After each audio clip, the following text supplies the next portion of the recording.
Alright guys, what's up? We have a new tier list today. I can't waste too much time with this introduction because we have a ton of archetypes to go over. A ton of new stuff came out. We had multiple ban lists that did crazy things, like a bunch of cards came back, a bunch of cards got banned, a lot of things have happened.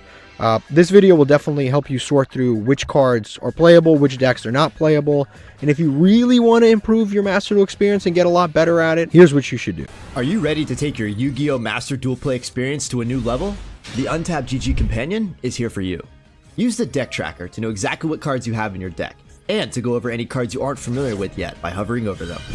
It instantly updates when you draw a card, and automatically hides if you check your extra deck or graveyard.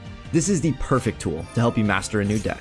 The Untapped GG Companion also lets you import decks directly into the game in seconds. Copy any YDK or YDKE deck string, create a new deck in-game, click the Start Auto Import button, and let us take the wheel. Once the duel is over, check your win rate on your personal stats page.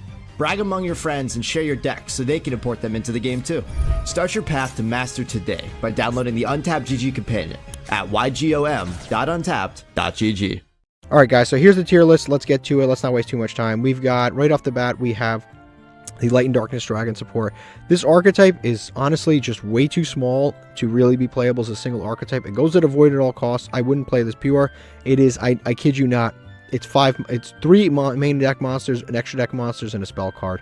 The monsters are all level 8. This is more of an engine than a deck. Now, as an engine, it's pretty decent for a dragon deck. So you can mix this with Dragon Link, you can mix this with Blue Eyes, you can mix this with basically any deck that uses dragons, essentially. Red Eyes, although Red Eyes I wouldn't mix it with because Red Eyes is level 7s, but you know, it summons a monster for free that basically allows you to fusion summon, which is kind of nice. And then you can make the Light and Darkness Dragon boss monster, which is this guy right here. The problem with him is that he is a mandatory negate, so just keep that in mind when you're deck building. Because being that he's a mandatory negate, he will chain to every one of your opponent's activations, even when he can no longer negate.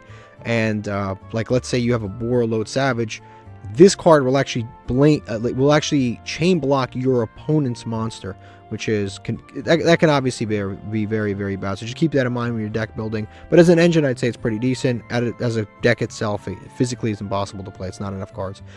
Next is Ascend. I say Ascend is probably a rogue archetype. This is a new deck. It's based on Dark Souls, Demon Souls, the artwork anyway.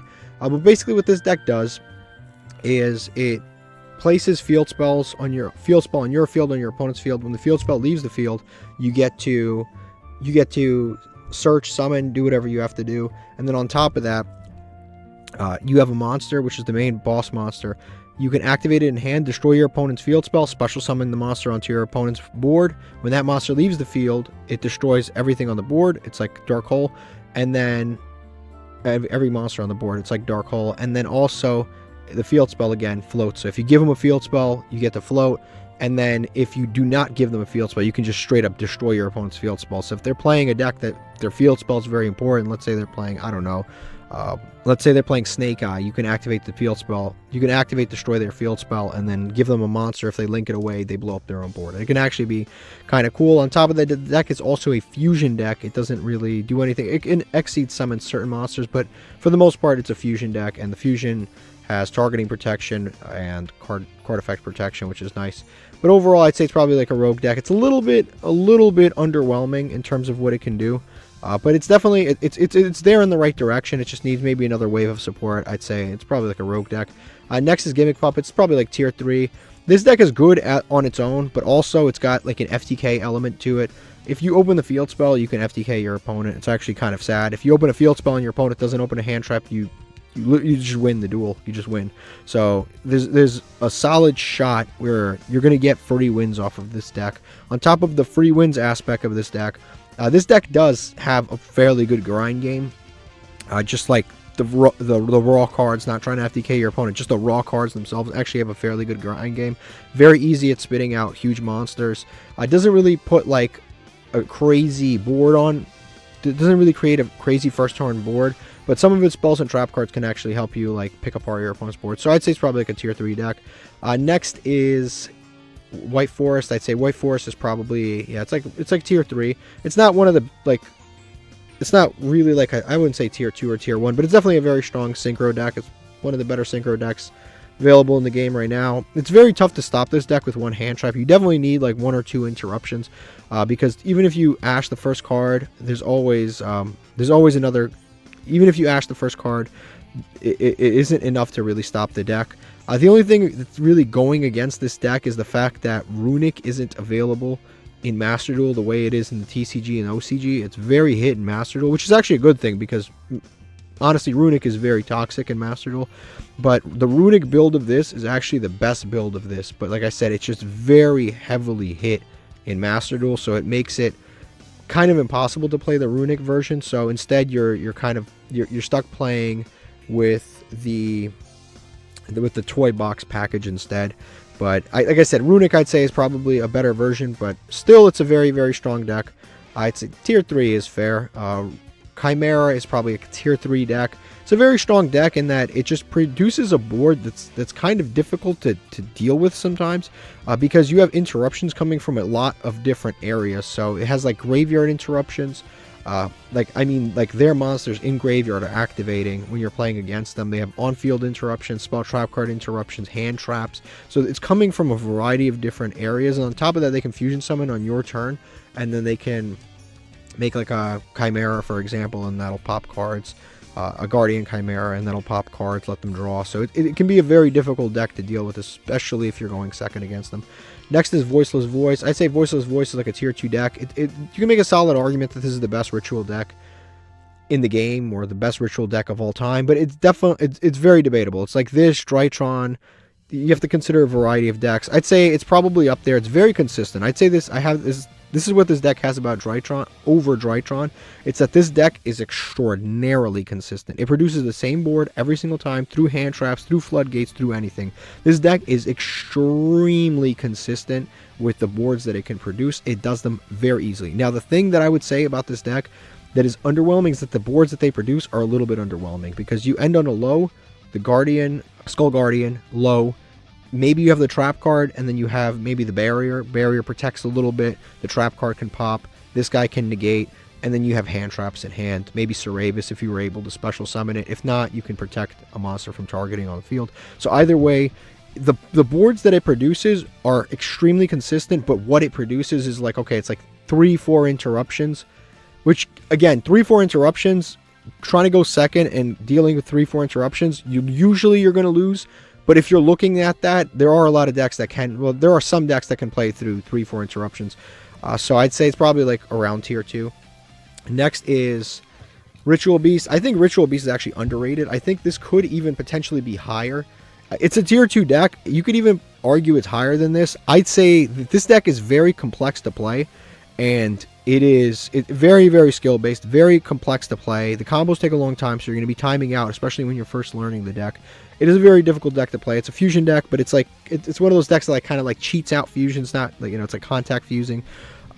It's a very complex deck to play, and one hand trap is never really going to stop it. You won't see this deck on the ladder, so I'm putting this at tier 2, but you're rarely going to run into this deck. As good as this deck is, you're going to play much more White Forest and Chimera and every one of these decks that I've placed. You're going to run much more. You're going to run into it way more than this because of how difficult this deck is to play, comparable to the other decks. But it is a very strong deck. When you get a pilot that actually knows what they're doing, it is a very tough matchup. You end on like an Ulti Falcon and a Protoss. Protoss locks you out of basically anything. It's like it basically locks you out of monster effects on field, and then the Ulti Canahawk, not Canahawk, the Ulti, I forget the exact name, but it's a little tiger, the tiger with a little face. He also is like a negate too, so he's kind of annoying. And then sometimes they can end on a Colossus. So you're talking about no searching, monster effects are inactive, and then on top of that you got the tiger with the little face, which also is a negate. So this deck can be very, very difficult to play against. But again, you really need a veteran, like a veteran skilled pilot. Otherwise, it just does nothing. Next is a Shining Sarcophagus. I forgot that for a second. Shining Sarcophagus. This deck has amazing starters.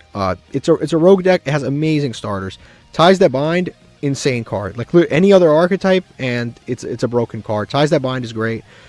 The Shining Sarcophagus itself is great. The Gadget monster is great. Like the starters and the extenders in this deck are phenomenal. Summon Skull Man with the giant leg muscles, He's great. Like, this deck has really, really, really good extenders / starters. The board that it makes is like a total joke. It's a total joke. It's like a monster that protects from targeting. It's a monster that's a spell negate, and then it's the one that you use to ties that bind, and that's about it. And that's like what the deck produces, and it's such an underwhelming board.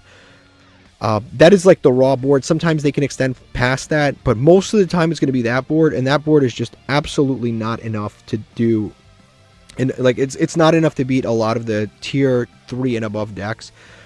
Like, you're going to get some games here and there, but for the most part, I think the board in this is just the most underwhelming part of this deck. Is just the boards are not good enough. Next is Flame Swordsman. I'd say Flame Swordsman is like a rogue deck itself. If you mix it with Noble Knights, it gets significantly better. Noble Knights are really, like, this deck was honestly like made for Noble Knights. Like, I can't imagine really playing this deck outside of Noble Knights because it's such a small archetype, but within Noble Knights it's actually very, very good.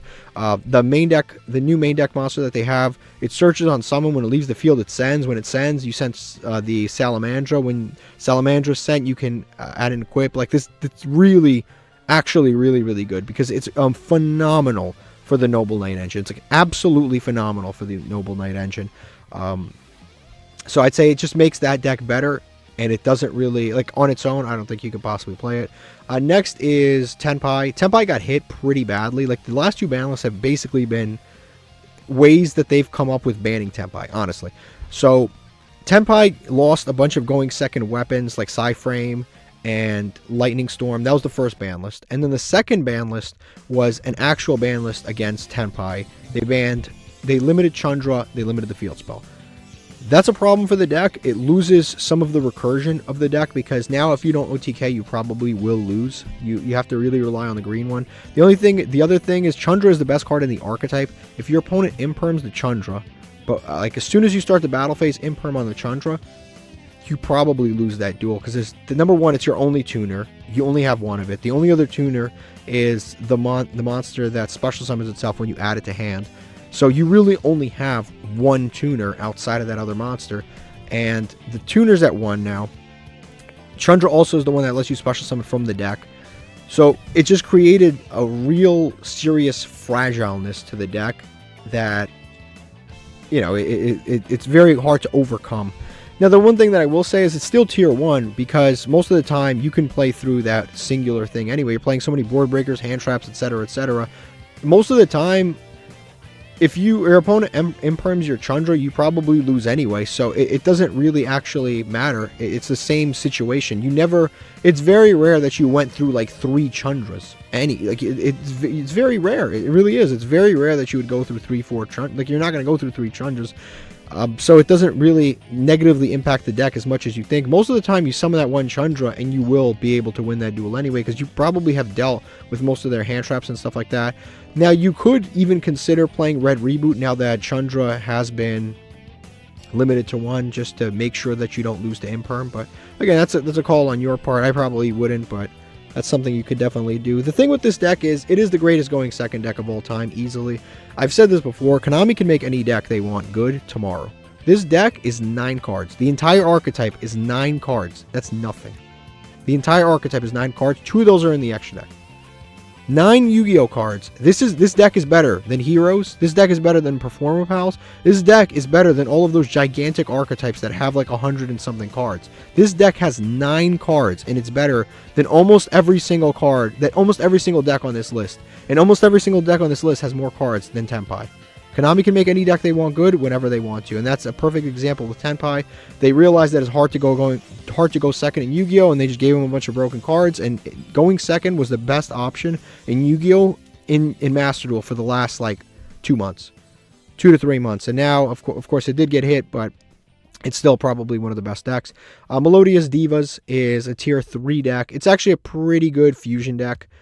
It is. It's a pretty good fusion deck. Its engine's really, really consistent. You can actually splash this in a lot of different decks. I've seen it splashed with a ton of different archetypes. I've seen it splashed with like Voiceless Voice, for example. Because Voiceless Voice doesn't have like... as long as you don't care about... Yeah, you can play a couple of extra bricks. You can play this deck. You can splash this into Voiceless Voice, and it becomes very annoying to deal with.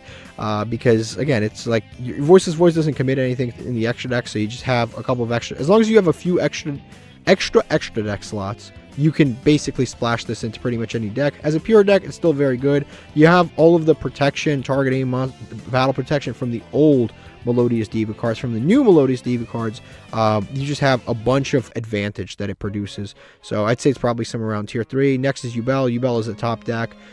It's debatable. Actually, it is going to be better than... I think it's going to be better than Tenpai coming up, because they're getting the new level 10 monster, the Varudras. So technically, Yubels are getting a buff. Yubel is getting a buff because it's getting a monster negate. 2 level 10s equals a monster negate. They already had a monster negate. They actually had better than a monster negate. They had the Phantom of Yubel, which replaces an opponent's monster. It's even better than negating because it replaces the effect entirely. So your opponent still used the effect, but it got replaced, and now you're benefiting off of you replacing your opponent's effect. But they're also getting a monster effect, an Exceed monster, 2 level 10s, and you can negate monster effects. One of the best decks in the game, extremely consistent. And Konami really hasn't hit this card. They keep hitting like the extra deck. They keep hitting like what's his name? They hit the engine, the Sacred Beast engine, which sucks for Sacred Beast, but they hit that rather than hitting Yubel. So it's definitely easily in the top 5 of all decks in the game. Next is Centurion. Centurion, I'd say, is probably like a tier 2. You're going to make an argument tier 3. One of the best synchro decks in the game. I'd say it's probably near tier 3. You can make the argument which deck is better, Silent, White Forest, or Centurion. I think Centurion is a little bit better than White Forest, but, you know, like I said, it's debatable. You have to it's like comparing apples to oranges. I'd say Centurion's probably a little bit more consistent. The field spell is a little bit more broken. This is probably a little bit better at playing through hand traps. But again, it's debatable. This deck has less bricks. This deck has slightly more bricks. But I'd say tier 3 is probably fair.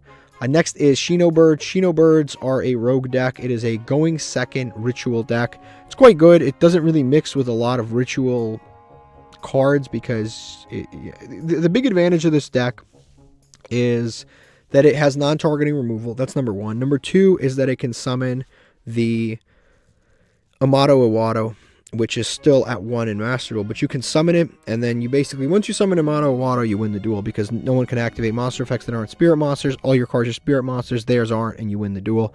The issue is, again, you're going second in Master Duel, which can be very, very tough. In Master Duel, you have straight up FTKs that are running around, and on top of that you have these insane boards that your opponent can set up with all of these decks other than Tenpai.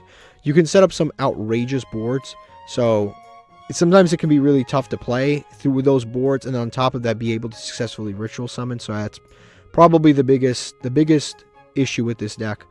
Next is Magispectors. Magispectors, I'd say, is like a top of rogue. It's like a top of rogue deck. It's a pendulum deck that is, top of rogue. The problem is, like, it's very good going. It's one of those decks that's incredible going first, but going second is like very, very difficult. But going first is like outrageously great because you can set up the secret village, stuff like that, and then your opponent can't activate spell trap card, or your opponent can't activate spell cards. The interruptions are good. Kieran's good. You can't target or destroy your opponent's cards, which can also be annoying in a kind of a slowed down game state. So I think Rogue is probably where it's at. Going second, this deck can definitely struggle.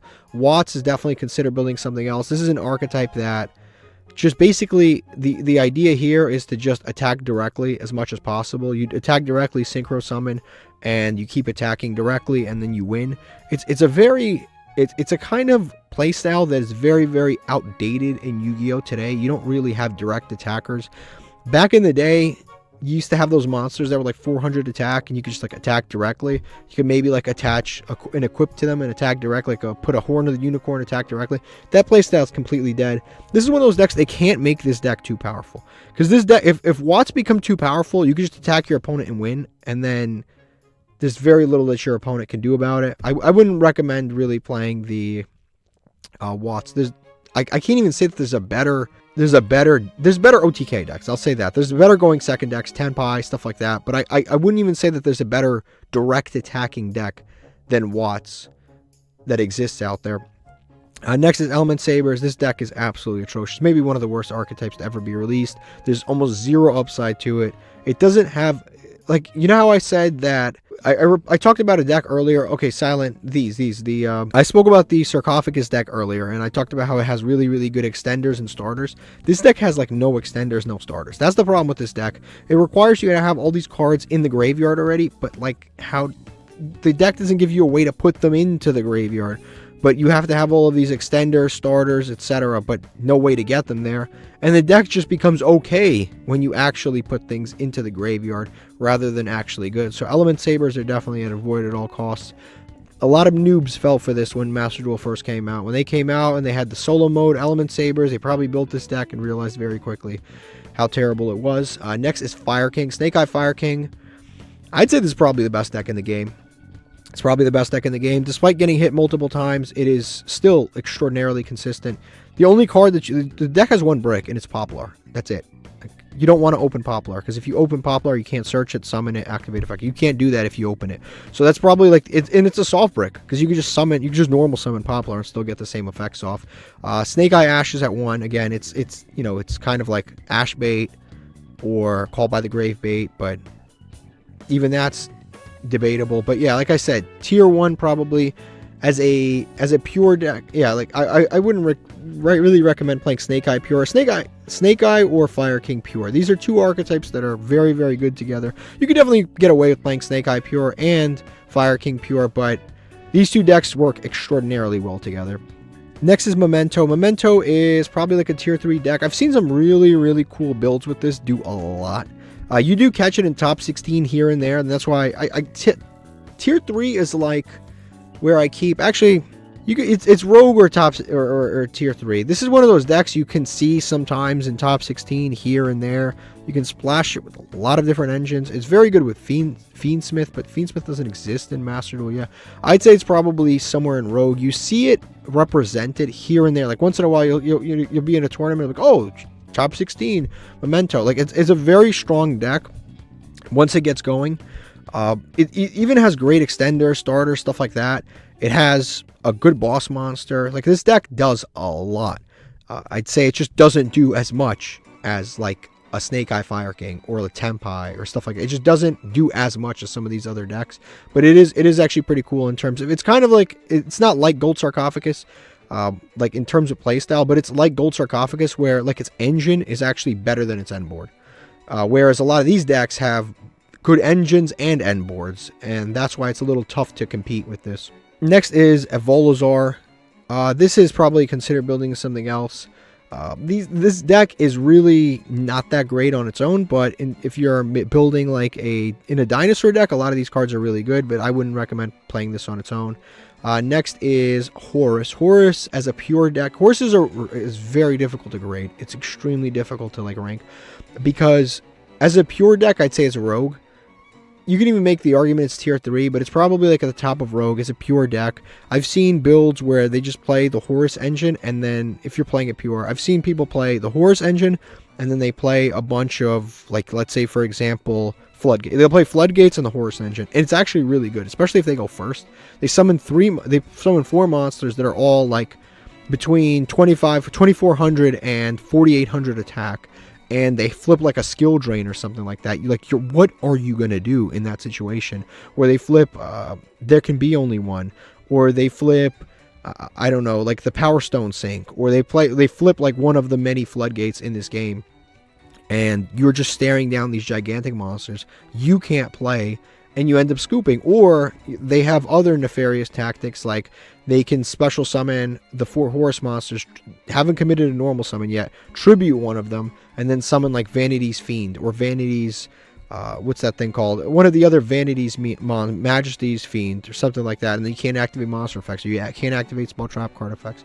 So there's like the pure version of the deck in terms of that. The other version of this deck is just splashing it as an engine in a million different decks, splashing it in with tier limits, splashing it in with zombies, splashing it in with like any deck that benefits from having its cards go to the graveyard benefits from this card existing in its archetype. So it's tough to grade, where it's like no one really plays this deck pure unless we have like a festival or something like that, in which case people bring out the absolute most heinous decks you could ever imagine. But outside of those scenarios, this deck is probably, like I said, probably like a rogue deck.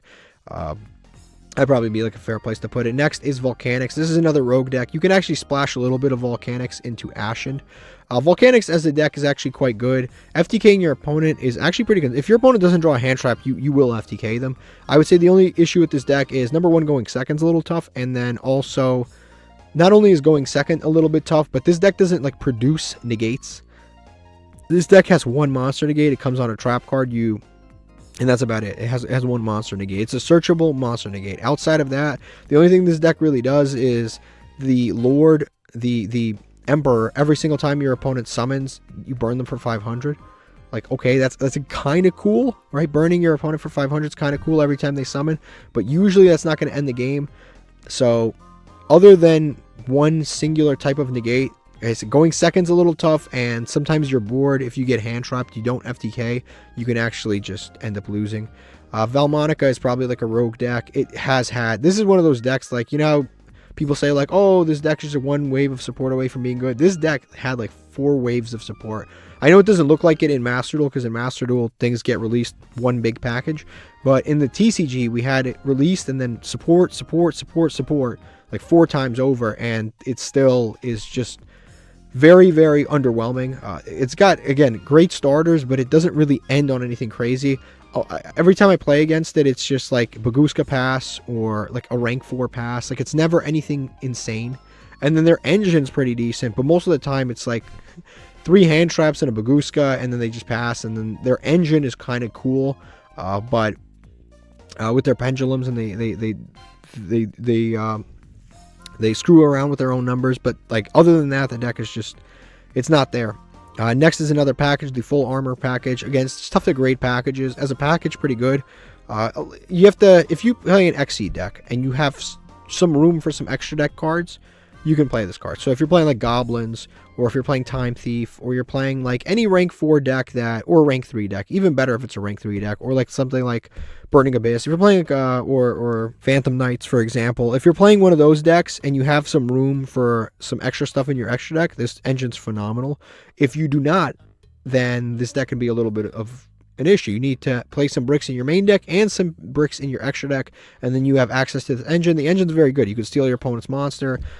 When you equip a card with your own card, and then you steal your opponent's monster during your opponent's turn. This monster's gigantic. You can equip stuff from the graveyard. Like, this is actually a phenomenal engine, but again, you just have to be willing to compromise. As a deck itself, it doesn't exist as a deck. It's an extra deck engine. Next is Resonators. I'd say is a rogue deck. This is another deck like you see a lot. Like, this is what I was talking about. Like, you see Ritual Beast is a way better deck than Resonators. It really is. It's so much better of a deck. The end board's better. Just the plays in general that you can make are better.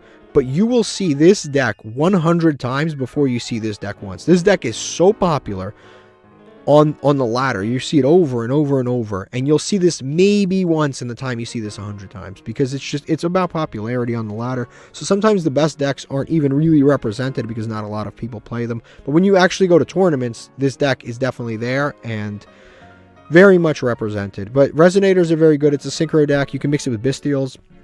Probably best to mix it with Bystials. The levels on Bystials work very well with the levels on Resonators because they're all level 6s, so you just spit out these gigantic monsters, and you can either spit out the level 8 with the Lubellion, level 6 with the regular Bystials, and you automatically have great fuel for your Resonators. So you have Resonators level 3, level 2, and you can easily get into some really sick end boards with Abyss, and then have additional interruptions with your Bystial. You can shuffle back with your Bystial package, draw free cards. Overall, I'd say it's probably like a rogue deck. It's one of those decks that it just needs to kind of get started and then they win. But it's one of those decks that suffers from a lack of really, really good extenders. Sometimes you get rid of that first monster and they just pass. Whereas with Shining Sarcophagus, I'd say the opposite. See, the Shining Sarcophagus has again, like I said, Shining Sarcophagus, really great starters, extenders. This deck has really good end board. If they could just get some of these starters in here, this deck would be up here. But, you know, sometimes you get the first monster gets like banished and your turn ends. Next is, or like sometimes they imperm the Red Rising Dragon and you just don't have any more plays. It's the reality. Next is Tistina. Testina is like a consider building something else. This deck is all over the place. I swear to you, I have no idea how they made this deck. They had to be like rolling a dice and throwing random effects onto cards. They had to be like just flipping a coin as to what the cards actually do. If you read the main deck monsters, a lot of them just have effects that don't even, like, it'll be like destroy your own card. Why? That doesn't, it's not beneficial in the deck. Like, why is that on the card? Like, this deck has a bunch of effects that have nothing to do with each other. It's like it's like the Avengers of bad decks. It's like they just threw a bunch of cards that didn't have anything to do with each other into one deck. The boss monster is pretty decent, I'll give them that. Other than that, like the deck is a disaster. It's just a disaster. Also, Konami just dropped it. Like, they stopped supporting it. They just said, okay, this is cool. Look, this is a new deck. Here's something to play with, and then we haven't heard from it again. It's gone. It's like no support, no nothing. Nothing's come out from it. So it's definitely considered building something else. Konami gave up on it. Maybe you should too. Next is Unchained.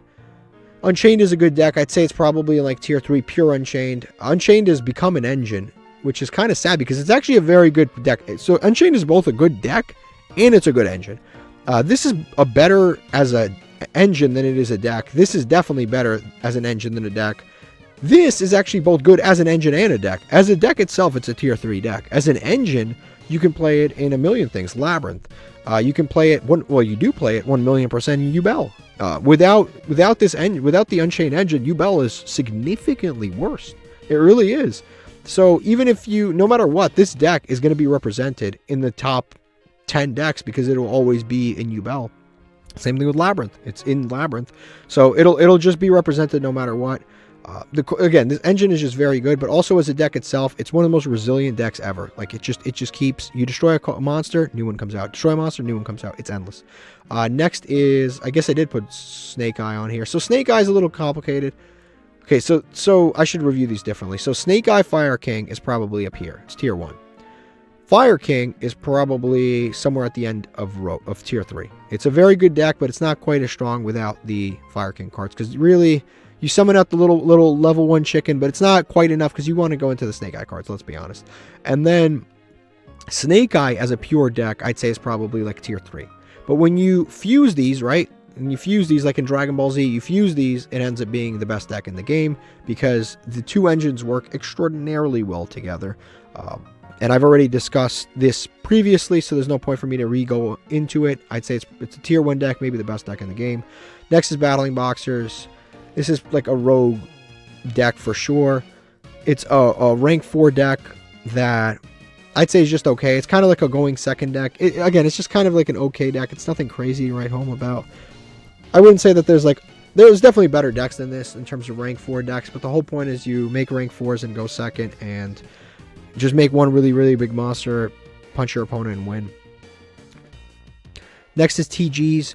TGs is it's another deck that's really tough to grade. I'd say it's probably in Rogue. This is another deck that's like, it's the same as Shining Sarcophagus. Amazing starters, amazing extenders. It can play for, literally it can play for days. Through hand traps, through interruptions. This deck can play for days. But it locks itself into TGs, and the TG monsters, the end board is terrible. Like you look at the high level TG monsters and they don't do anything. It's like if your opponent targets, negate it. That's it. It's like the level 11 monster. Negate one targeting effect. Meanwhile, you have these cards that are just like insane up here. You cannot do enough off of a single, like your opponent can't target. Like that's not good enough anymore. Like I said, this deck, the biggest issue with it is the end board it's laughable. It's so underwhelming. But the starters are amazing. If it didn't lock itself, it would be an incredible deck. It'd probably be one of the best. It'd be the best thing. If this deck didn't lock itself, it probably would be it's like a top 3 synchro deck of all time if it didn't lock itself into TGs. Because it actually is insane.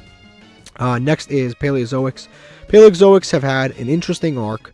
It started off amazing at the start of Master Duel. It probably started somewhere up here. We had 3 Toads. Everything was good. Grassling Screener was at 3. Toad was at 3. The deck was like in tier 2. Amazing, amazing start. Then the deck loses Toad. It goes down here. Now it loses Toad. Grass goes to 1. It gets hit down here. Then they come out with a certain card that lets you activate your cards out of the grave, your trap cards out of the graveyard, duplicate their effects. The second that card came out, this deck was relevant again, because now you can mill 20 cards, and then every single time you can just copy your other effects and activate your trap cards basically out of the graveyard. And this deck is definitely 100% relevant again. It's probably somewhere in Rogue. The only thing with this deck is it's actually better than its representation. Same thing with like Ritual Beasts and this card. These decks are both better than their representation, because sometimes you will actually have a 30-minute match and then eventually you win. But most of us are not willing to sit through a 30-minute singular game just to win, because it really is a lot of Yu-Gi-Oh to play. Like, to have, it's one thing to have like one 30-minute match out of like 10 matches, but it's another, like one 30-minute duel out of 10 duels. Like, it's like, you're like, wow, that was a really good duel. It was a lot of back and forth. It was a lot of fun. If every single one of your duels is 30 minutes, it starts to really drain you as a human being. This is like the exact opposite of Tenpai. Tenpai is like a 5-minute duel no matter what. You win, you lose, it's 5 minutes at most, at best. Sometimes you summon the second you summon the Pydra, your opponent just scoops. Sometimes you literally have like 10-second matches. I'm not even kidding. Your opponent plays, you hand trap them, go back to your turn, you summon Pydra, they scoop. It's like a 10-second match. This game will never be 10 seconds because your opponent will never give in, because they're seeing a bunch of low-level monsters. They're seeing a bunch of level 2 monsters. They're like, I can beat this. I definitely can beat this. In reality, you're winning the grind game. You're going to beat them. But they don't know it, so they will never scoop. So they'll have these, like, every game is like a 40-minute match. That's the biggest issue with this deck. Next is Adignisters. Adignisters, I think, has support coming out. Last I saw it, they had support coming out in the OCG. Don't quote me on it. I don't remember. I remember seeing it, but that was like years ago. I don't even know if it's come out yet. The support seemed good at the time. The deck itself is, at this point, it's just not enough. Everyone plays the Underworld Goddess. Whenever you summon your unaffected monster, they always have Underworld Goddess. They can attack over it with a variety of things. You can beat over it with like Crusader Avermax. Like I said, this deck ends on an unaffected monster and then a couple of interruptions coming out of its graveyard, similar to the Chimera deck. It has interruptions in the graveyard that activate when your opponent activates an effect. So that is actually pretty cool. But I'd say it's quite underwhelming in terms of what it can accomplish these days. Dinosaurs, I'd say, is probably around Rogue. It's definitely another deck that's just kind of underwhelming. It's a bit fragile when you have when you try to mix it with other things. It can get a little bit fragile, especially to hand traps. Even though you do have miscellaneous source, so in theory it shouldn't be fragile to hand traps, but it definitely can be very fragile to hand traps. Going second with this deck is just not really as good of an option as it used to be. You used to be able to play 3 Pot of Extravagance, go second, and just draw a bunch of cards, summon Ultimate Conductor, and attack everything and win. Used to be able to do that, but they've hit Pot of Extravagance, they've hit Pot of Prosperity, they've hit a lot of the cards that have made that strategy possible. So I'd say it's probably somewhere around Rogue if you mix it, depending on what you mix it with. Another avoid at all costs. I would say, so the Adventure Engine's quite good, and it's actually, they brought back a lot of cards. There's not a lot of there's not a lot of decks that are meta relevant right now that don't need their normal summon effect. So for that reason, this engine has kind of fallen off. But as a pure deck, I mean, they brought back a lot of cards. So I don't remember if it's exactly at full power or semi full power. Like there's one card left that's like limited or semi limited. But this deck is in a really, really good place right now. This engine, I should say. I put all the engines out here. This engine is in a really, really good place right now. I'd say it's probably an avoid at all costs as a pure deck, just because it doesn't really do anything as a pure deck. It just maybe sets up a Griffin Rider, and that's pretty much it. But as an engine, it's actually kind of good. So you can actually splash it into a ton of different decks. Not most of the ones up here, because they do need their normal summon activations. But there are a lot of decks randomly that this deck can definitely get away with playing with. Next is, I used to put this in tier 3. I haven't seen a lot of it at all. This is Exo Sisters. Exo Sisters is a deck that basically is great against decks that use the graveyard significantly. And while there are decks that use the graveyard significantly, they're not. The meta is too mixed to really be able to benefit off of this card. Because like if you play against Ritual Beast, they don't really care as much about the graveyard. They can even de-shift there and it doesn't really matter. Same thing with like Tenpai. Tenpai doesn't really like care about this. They summon from the graveyard a single time, and by the time they summon, they've already If you let them summon off the green monster from the graveyard, you probably have already lost the duel. So it's just not the place for the deck right now. If Tier Limits was the best deck in the game, this would easily be probably in the top 5 of decks, but it's just not the meta for this deck. Next is Labyrinth. Labyrinth is the best trap deck in the game. It's not that great right now, but it is the best trap deck in the game. It's probably a top 15 deck, best trap deck in the game. Yeah, traps are not in a great spot right now. It can go second, it can go first. It's still a very good deck. It hasn't been like particularly hit in any way. It's just a bunch of decks that are a lot better came out, and when a bunch of decks that are better come out, it's tough for this deck to play. Next is Lightsworns. They finally got their support. Pure, I'd say it's probably like Rogue. Mixed with Tier Limits, it gets better, maybe Tier 3. But Pure, I'd say, is probably like a Rogue deck. The new stuff is really good. It lets you mill very, very easily. I'd say, again, you can summon the Fusion Monster, but most people don't play it if they're playing the Tier Limit version. But you can summon the Fusion Monster fairly easily. Like, the deck is okay. It's nothing like crazy to write home about. It's probably like in Rogue. I used to put it and consider building something else because Tier Limits was just so much better. But now I think it's probably somewhere in Rogue. You can mix it with Tier Limits. You can mix it with Skull Servants. You can mix it with a few different decks. Zombies. You can mix it with other decks that go second, and that have to mill cards, and it's pretty good. You could definitely mix it actually with Horus of all cards. You can mix it with these. You can mix it with Paleozoics, but that would be weird. But it's a very fun deck, but it's more fun than it is good at this point. Raid Raptors are good. They're probably somewhere around Rogue. You run into this deck once in a while, and this is another deck. Its extenders are insane. Extenders are legitimately... Actually, no. This deck's extenders aren't insane. Its starters are insane. Starters are like, the cards that begin your combo. Its starters are really good. You can get rid of the first starter, they have another one. You get rid of the next starter, they have another one. The starters in this deck are really, really good, and the end board is, I'd say it's not underwhelming, but it can be... Some of these like monsters that are unaffected, that really high in attack, but as long as you don't care about that, it doesn't really matter. You summon like these gigantic falcons, it's like 45,000 attack. It's unaffected, but you can just attack over it. You can just like link it away with Underworld Goddess. Like, you could do a lot of stuff to it, but the extenders in this deck are really, really, really phenomenal. Next is Eldritch. Eldritch actually got new support announced recently. It seems pretty good, honestly, the new support. I'd say Eldritch is probably somewhere in Rogue. It depends on who you're playing against, but this deck can be very good. You can still squeeze in every single floodgate that still exists in the game. It's just not... This deck is just not... The current meta is just not hospitable to this deck, because this deck inherently goes very minus to go plus later and to win grind games. But again, that can be a little bit rough to do. The other issue with this deck is it's a very strong deck with floodgates, but because so many floodgates are hit right now, it's very difficult to even get this deck off.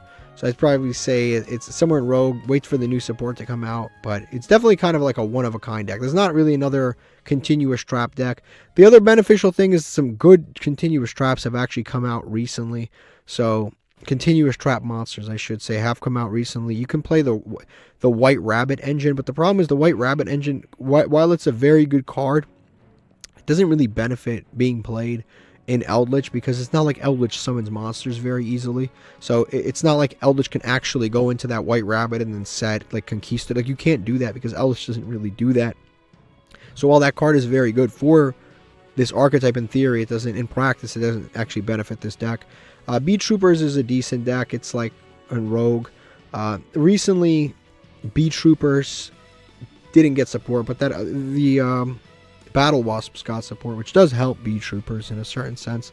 It's like a Rogue deck. Again, it can definitely combo off to some degree, but I would say it's definitely, if you're looking for a better, there's definitely better combo decks than this deck. It's just extremely, I wouldn't say it's underwhelming on its end board, but it doesn't do as much as the decks up here, and that's kind of why it's in Rogue. Like, it's not bad, it's just not that great.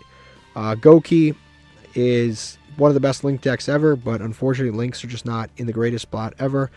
Some things did get peeled off the ban list, like the Goblin, for example, so you can splash that stuff back in to Gokis.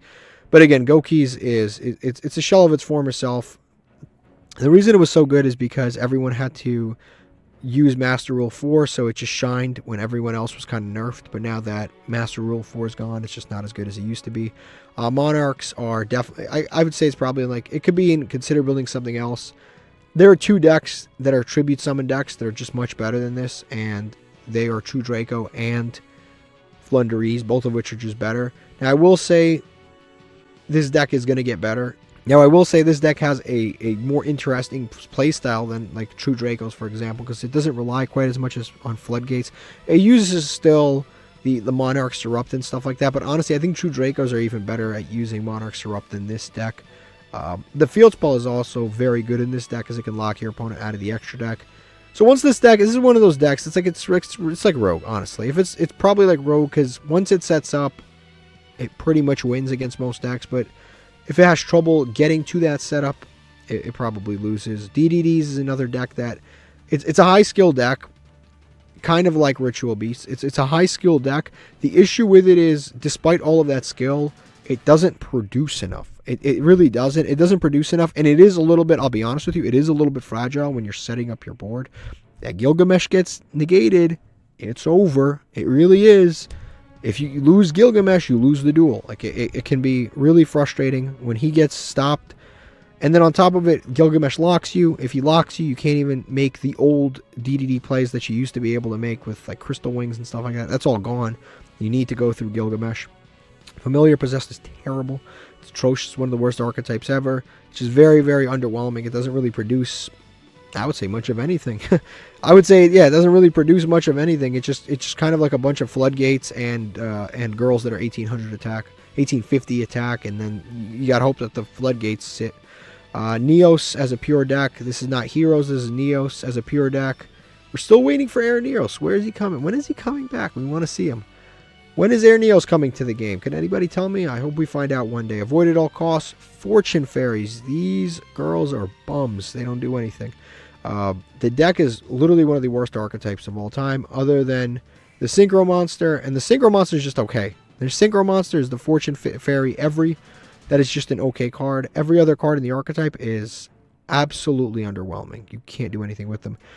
Adamancipator, ever since Block Dragon got hit, they've been a shell of their former selves. They're like a washed up actor. You know, you see them once in a while and you're like, man, he used to be good. You used to be able to do a lot. That's what this deck feels like. It's just, you don't see it anymore. Very rarely do you see it on the ladder.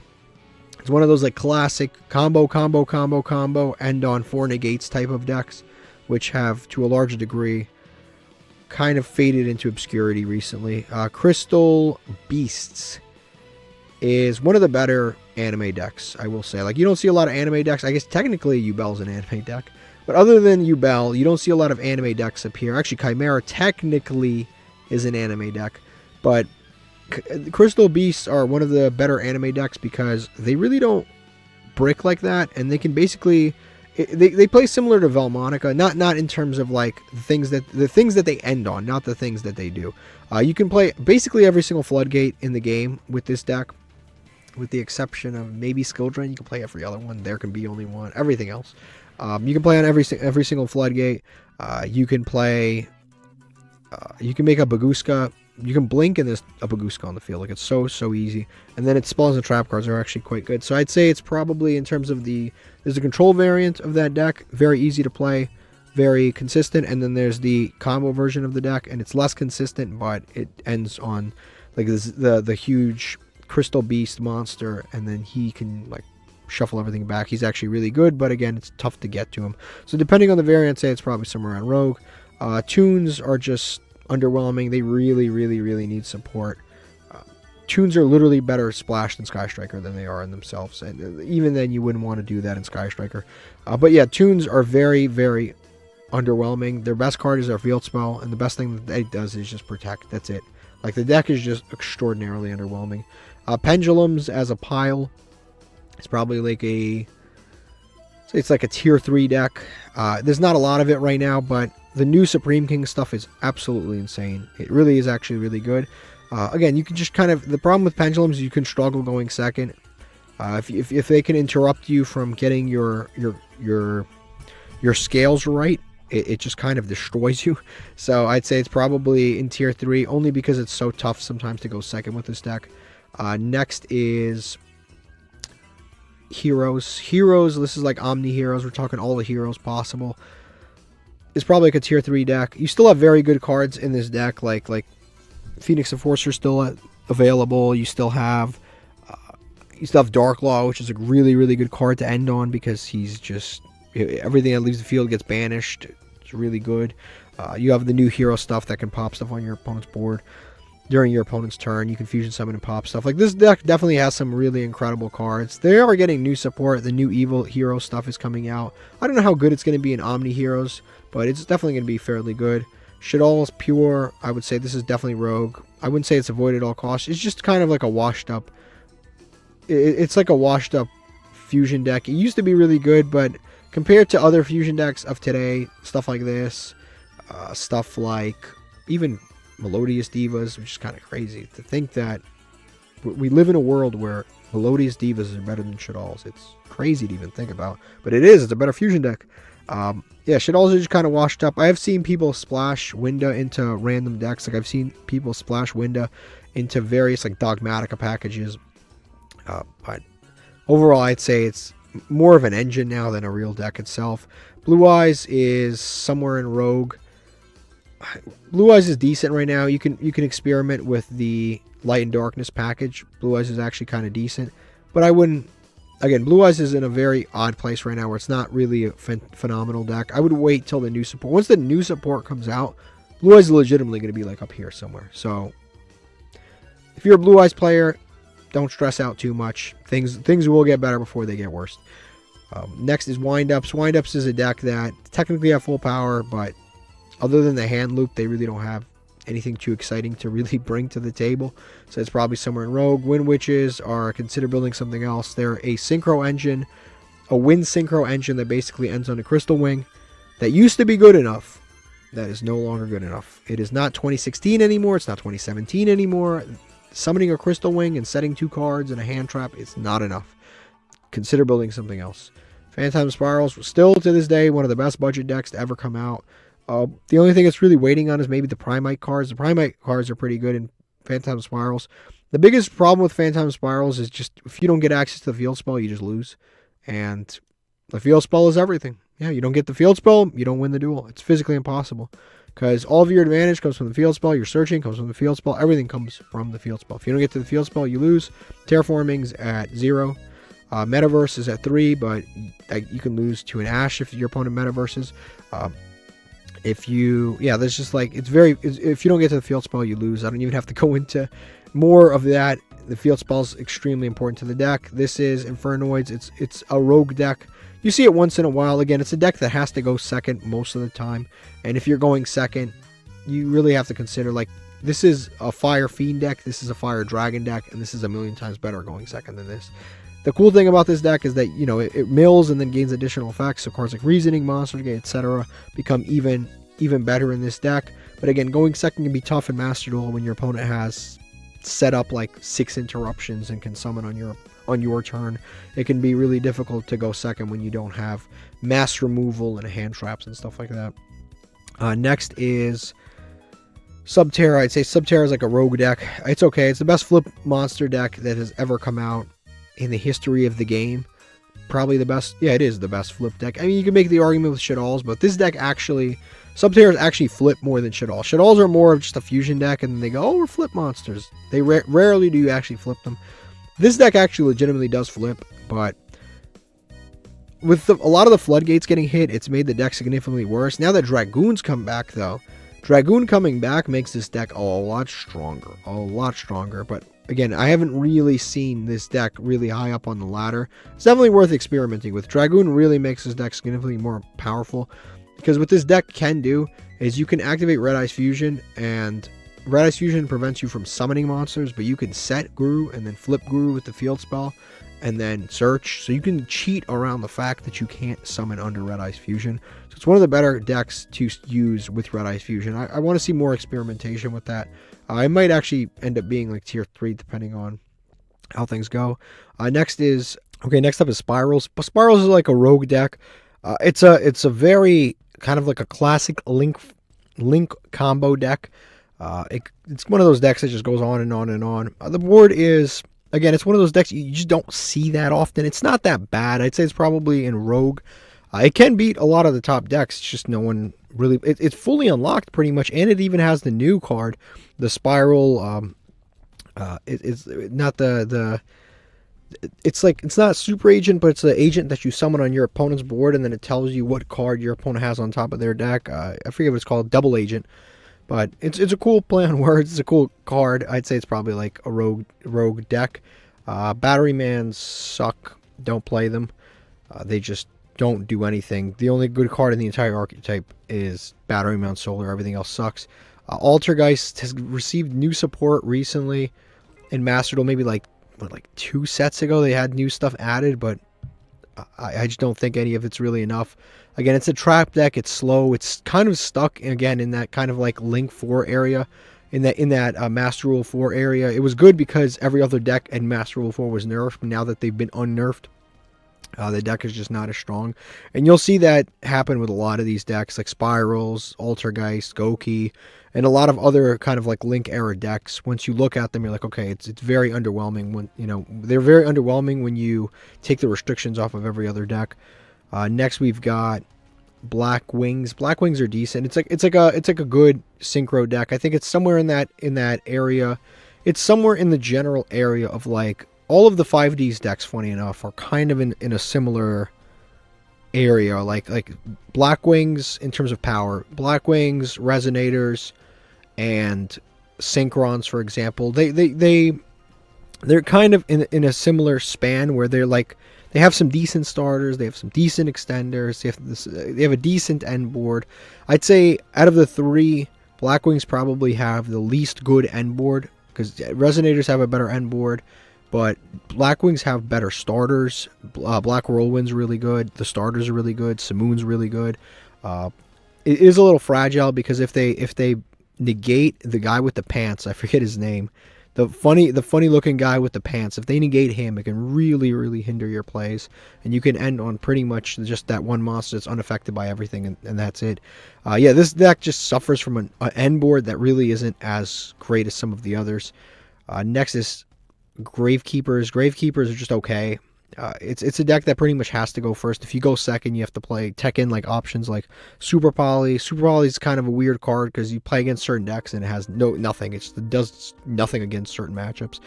So you have to play like generic board breakers. You don't have a lot of space to include a lot of things. The engine's actually quite large. The advantage in this deck is virtually non-existent, other than basically ending on a Supernaturalist and a Necro Valley. The deck doesn't do much of anything. The deck is totally carried by the fact that Necro Valley is a very good card. Other than that, like, the deck is extraordinarily underwhelming. FAs is a deck that, consider building something else. It's a synchro deck, sort of, that is incredibly underwhelming. It modifies its own levels. It's a cool from a playstyle perspective, from a design perspective. You look at it and you're like, this is very creative, this is very cool. When you actually go to play it, it doesn't produce enough. Next is Magical Musketeers. This is definitely a rogue deck. It's designed to go second, but it's better going first. And because of that, the deck is just stuck in this weird limbo where you kind of want to go second, but the best card in the archetype wants you to go second, which is the Magical Musketeer Max. He's the best card in the archetype. He wants you to go second, but like the entire rest of the archetype wants to go first. So it's in this very odd stranded middle. Next is Cyber Angels. Cyber Angels is just an okay ritual deck. I think it's just kind of like an average, right in the middle ritual deck. Has some cool plays in terms of OTKs. It doesn't really have any great interruptions going first. It's basically just one of those decks. It's just a very classic like anime deck. It's a beatdown strategy, OTK strategy. It just doesn't really do enough.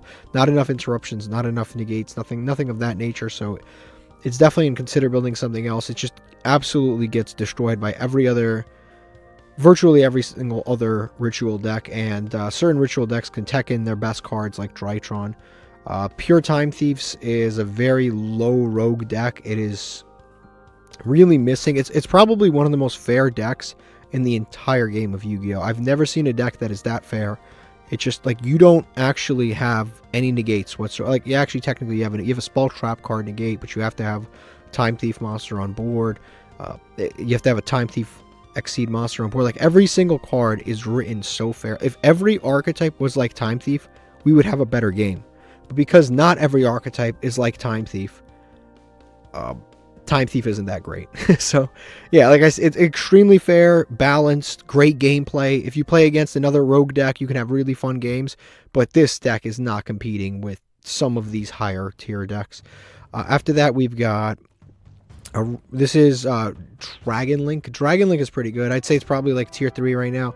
Dragon Link has had like 5 cards peeled off in the last few ban lists. A lot of cards have come off the ban list. On top of that, you could potentially play it if you mix it with this package right here, the Light and Darkness package. You could potentially get away with playing Dragon Link. It's pretty decent. Like I said, the problem with the Light and Darkness package is it requires, it automatically changes every card your opponent activates, so things like Borload Savage can become a little bit bad, but some of their other interruptions are good. I would say it's probably like a tier 3 deck. It's still one of the better decks in the game, plus some of the ban lists again. When they took off the Collapsed Serpent, the Light Serpent, the Light Dragon, I forget what it's called, the little dragons that you banish a light or a dark and then summon themselves. Those ones are now at multiples, so they have a much better engine with those at multiples. I'd say it's probably like in tier 3. Photon or Galaxy Eyes. This deck is pretty good. It's got even more amazing support. The support that's coming out later is like insane. Like, they have an in-archetype card that's similar to Poplar. The problem with this deck is, like, as much searching and foolishing and more searching that this deck has, like, there's so many searchers in this deck, so many cards that foolish, so many cards that search, so many cards that do similar things to that. Despite all of the consistency cards that it has, its problem is that it can sometimes have difficulty getting things started up. It does have a breaking issue naturally. It's not really like the decks. It's just when you include a lot of level 5, level 6, and like high level monsters, and some of the monsters are like, this card cannot be special summoned, and then there, when you have those kinds of effects on cards, it can create a naturally kind of a bricky situation. Also, the deck doesn't exactly have 1-card combos. A lot of the better decks in the game have 1-card combos. This deck has more of like 2-card combos, 3-card combos, and you need discards for things like Galaxy Soldier, for example. So it can be a little bit of an issue playing this. It does have really good consistency cards for sure. A lot of searching, a lot of even summoning from deck. Like, this deck overall has really good options to it, but like, once it gets going, you won. Like, no question about it, you won. But sometimes that first, like, you may try to make a play, they ash you, and your turn ends. So that's kind of the bigger issue with that. Next is Cyber Dragons. Cyber Dragons is another deck that going second, it's nowhere near as good as Tenpai. I always say this in Yu-Gi-Oh! Konami can make any deck they want good at any moment. They can make any deck good. They can make Tenpai bad tomorrow by hitting a bunch of cards. They can make Cyber Dragon as good, if not better than Tenpai tomorrow. They're just choosing not to. And what they've done recently is they've continuously mixed Cyber Dragons with Cyber Darks, which is truthfully just a totally different playstyle. Cyber Darks go first. They try to summon a monster that's unaffected by everything. Cyber Dragons go second. They try to OTK. And every new support card that they drop for Cyber Dragons seems to have Cyber Dark somehow shoehorned into it, which is, again, just a totally different playstyle. So now you're forced to play some Cyber Darks with the Cyber Dragons, even though you're trying to go second, you're trying to just OTK. So that's kind of the issue with Cyber Dragon. The support doesn't really benefit it. It benefits an archetype similar to itself. And then the Cyber Dragons itself is just, I don't think it creates enough advantage going second to compete with something like Tenpai. Jinzo is terrible as a deck, and it's terrible as a monster. It's a completely outdated card. It's a floodgate on a monster. It used to be, it's crazy watching, like Jinzo used to be the Michael Jordan of Yu-Gi-Oh! He used to be the face of Yu-Gi-Oh! Everyone wanted a Jinzo. Anybody who pulled a Jinzo, you're like the most popular kid in school. Jinzo today is all washed up. Nobody cares about him. Nobody cares about negating trap cards. The only relevant trap card to negate really is Imperm. That's the only trap card worth negating, Impermanence. And then the problem with it is, like, you don't get the Jinzo out until Imperm's already probably been used anyway. So that's kind of the issue with him. Predaplants is a rogue strategy somewhere around here. It has a lot of good options, like fusing options, but I wouldn't say it's one of the best fusion decks in the game. It's one of the best pure polymer, like pure old school fusion decks in the game, because a lot of the new fusion decks cheat fusion summoning. This deck does not cheat fusion summoning almost in any way. Like, you can fusion summon using your pendulum scales, but like that's still not really cheating it. Like most of the time you will be actually fusing with polymerization, with super poly, with protoplant fusion. So it doesn't really like cheat fusion summoning the way that some of the higher tier decks cheat fusion summoning. Like these are contact fusion. They actually cheat. Yubel, don't get me started. Yubel doesn't even fuse. Yubel fuses without you having the monsters on the field or in the hand. You can fuse out of the damn. It's insane. Yubel, the way they contact with no cards is insane. That is, I can't even. It's so unfair. It's unreal. You can't even call it a fusion deck. But this is actually like a classic regular fusion deck, and for that it gets hindered. This is one of those decks, like if every deck was like Predaplans and Time Thieves, we would have a very fair format where every duel lasts 10 turns and everyone's happy. But they keep printing these like outrageously broken cards that make decks that are fair and fun just completely not really as playable. Dragon Maids have new support coming too. I'd say as of right now they're kind of like a rogue deck. They're in the same area as a bunch of these rogue decks right here, which is that they're good, they're cool, they have awesome like mechanics about them and awesome play styles about them, but the problem with them is they just don't compete with the end boards or the consistency of these decks. So consistency and production is what makes a deck good, and this just doesn't. This deck is actually quite consistent, and it has very good recursion, but the board that it produces at best is like, if no hand trap, you don't get hand trapped, you're gonna end on like a Heavenly Spheres and the Dragon Maid monster that can shuffle itself back and then negate. That's basically what you're ending on, and that is just not enough. I mean, it's a negate and a bounce. That's never been enough. One bounce, one negate, and then a great recursion. It's just not enough. Mathmech's pretty good. I'd say it's probably still in tier 3. Mathmech, of course, is simply just a Cyberse pile deck. And a Cyberse pile deck is probably like tier 3. There are so many amazing Cyberse cards in the game that it doesn't matter that Konami hits this card or that card or that card or this card. It doesn't actually matter because they could just go to another kind of like area of the typing. The way that they built recent types has been so much more interesting than the way that they built older Yu-Gi-Oh types. So if you're a new Yu-Gi-Oh type, so we're talking about like Worms or Cyberse or Illusion, for example, the way that they build these new types, or even Dinosaurs technically, I know it's an old type because it's like one of the oldest types, but they didn't really start getting good support until recently. So the way that they've been making decks recently is they've made types kind of like their own deck.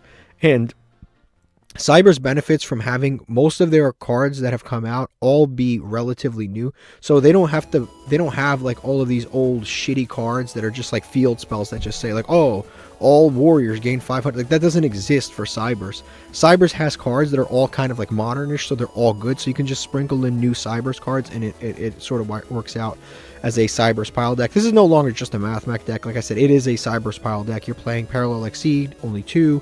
It's fine that there's 2 because you sprinkle in some other thing, Dotscape or this, that, you sprinkle it in, and you just have a bunch of really good Cyberse cards.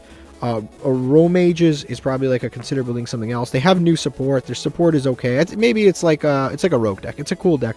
I've tried playing this deck pure. It just doesn't do enough. It's better as a plant pile deck. As much as you kind of hate seeing that, again, it's just like plants as a pile is so much better than pure Romages. Pure Romages is like a really awesome deck.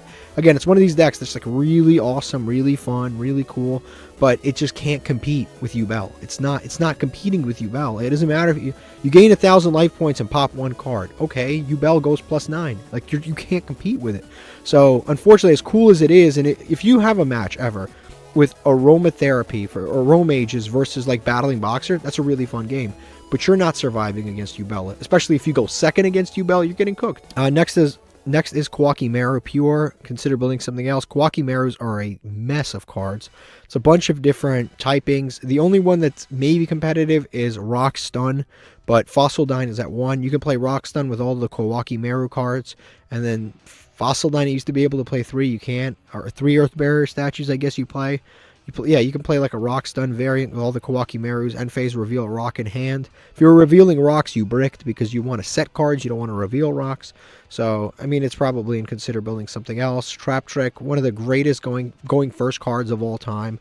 like, not cards, one of the greatest going first decks of all time. Like, if you lose the coin flip to this deck, it doesn't matter almost what you play.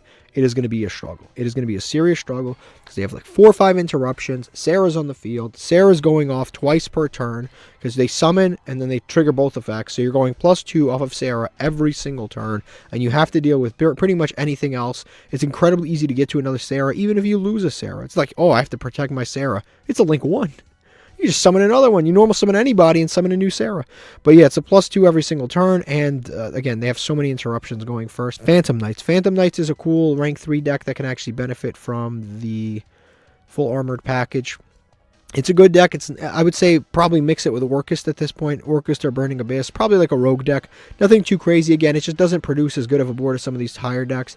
It's still very good. Like, if it goes first, sets up a board, even some of the better decks are going to struggle to beat it. But generally, it's underwhelming compared to the best.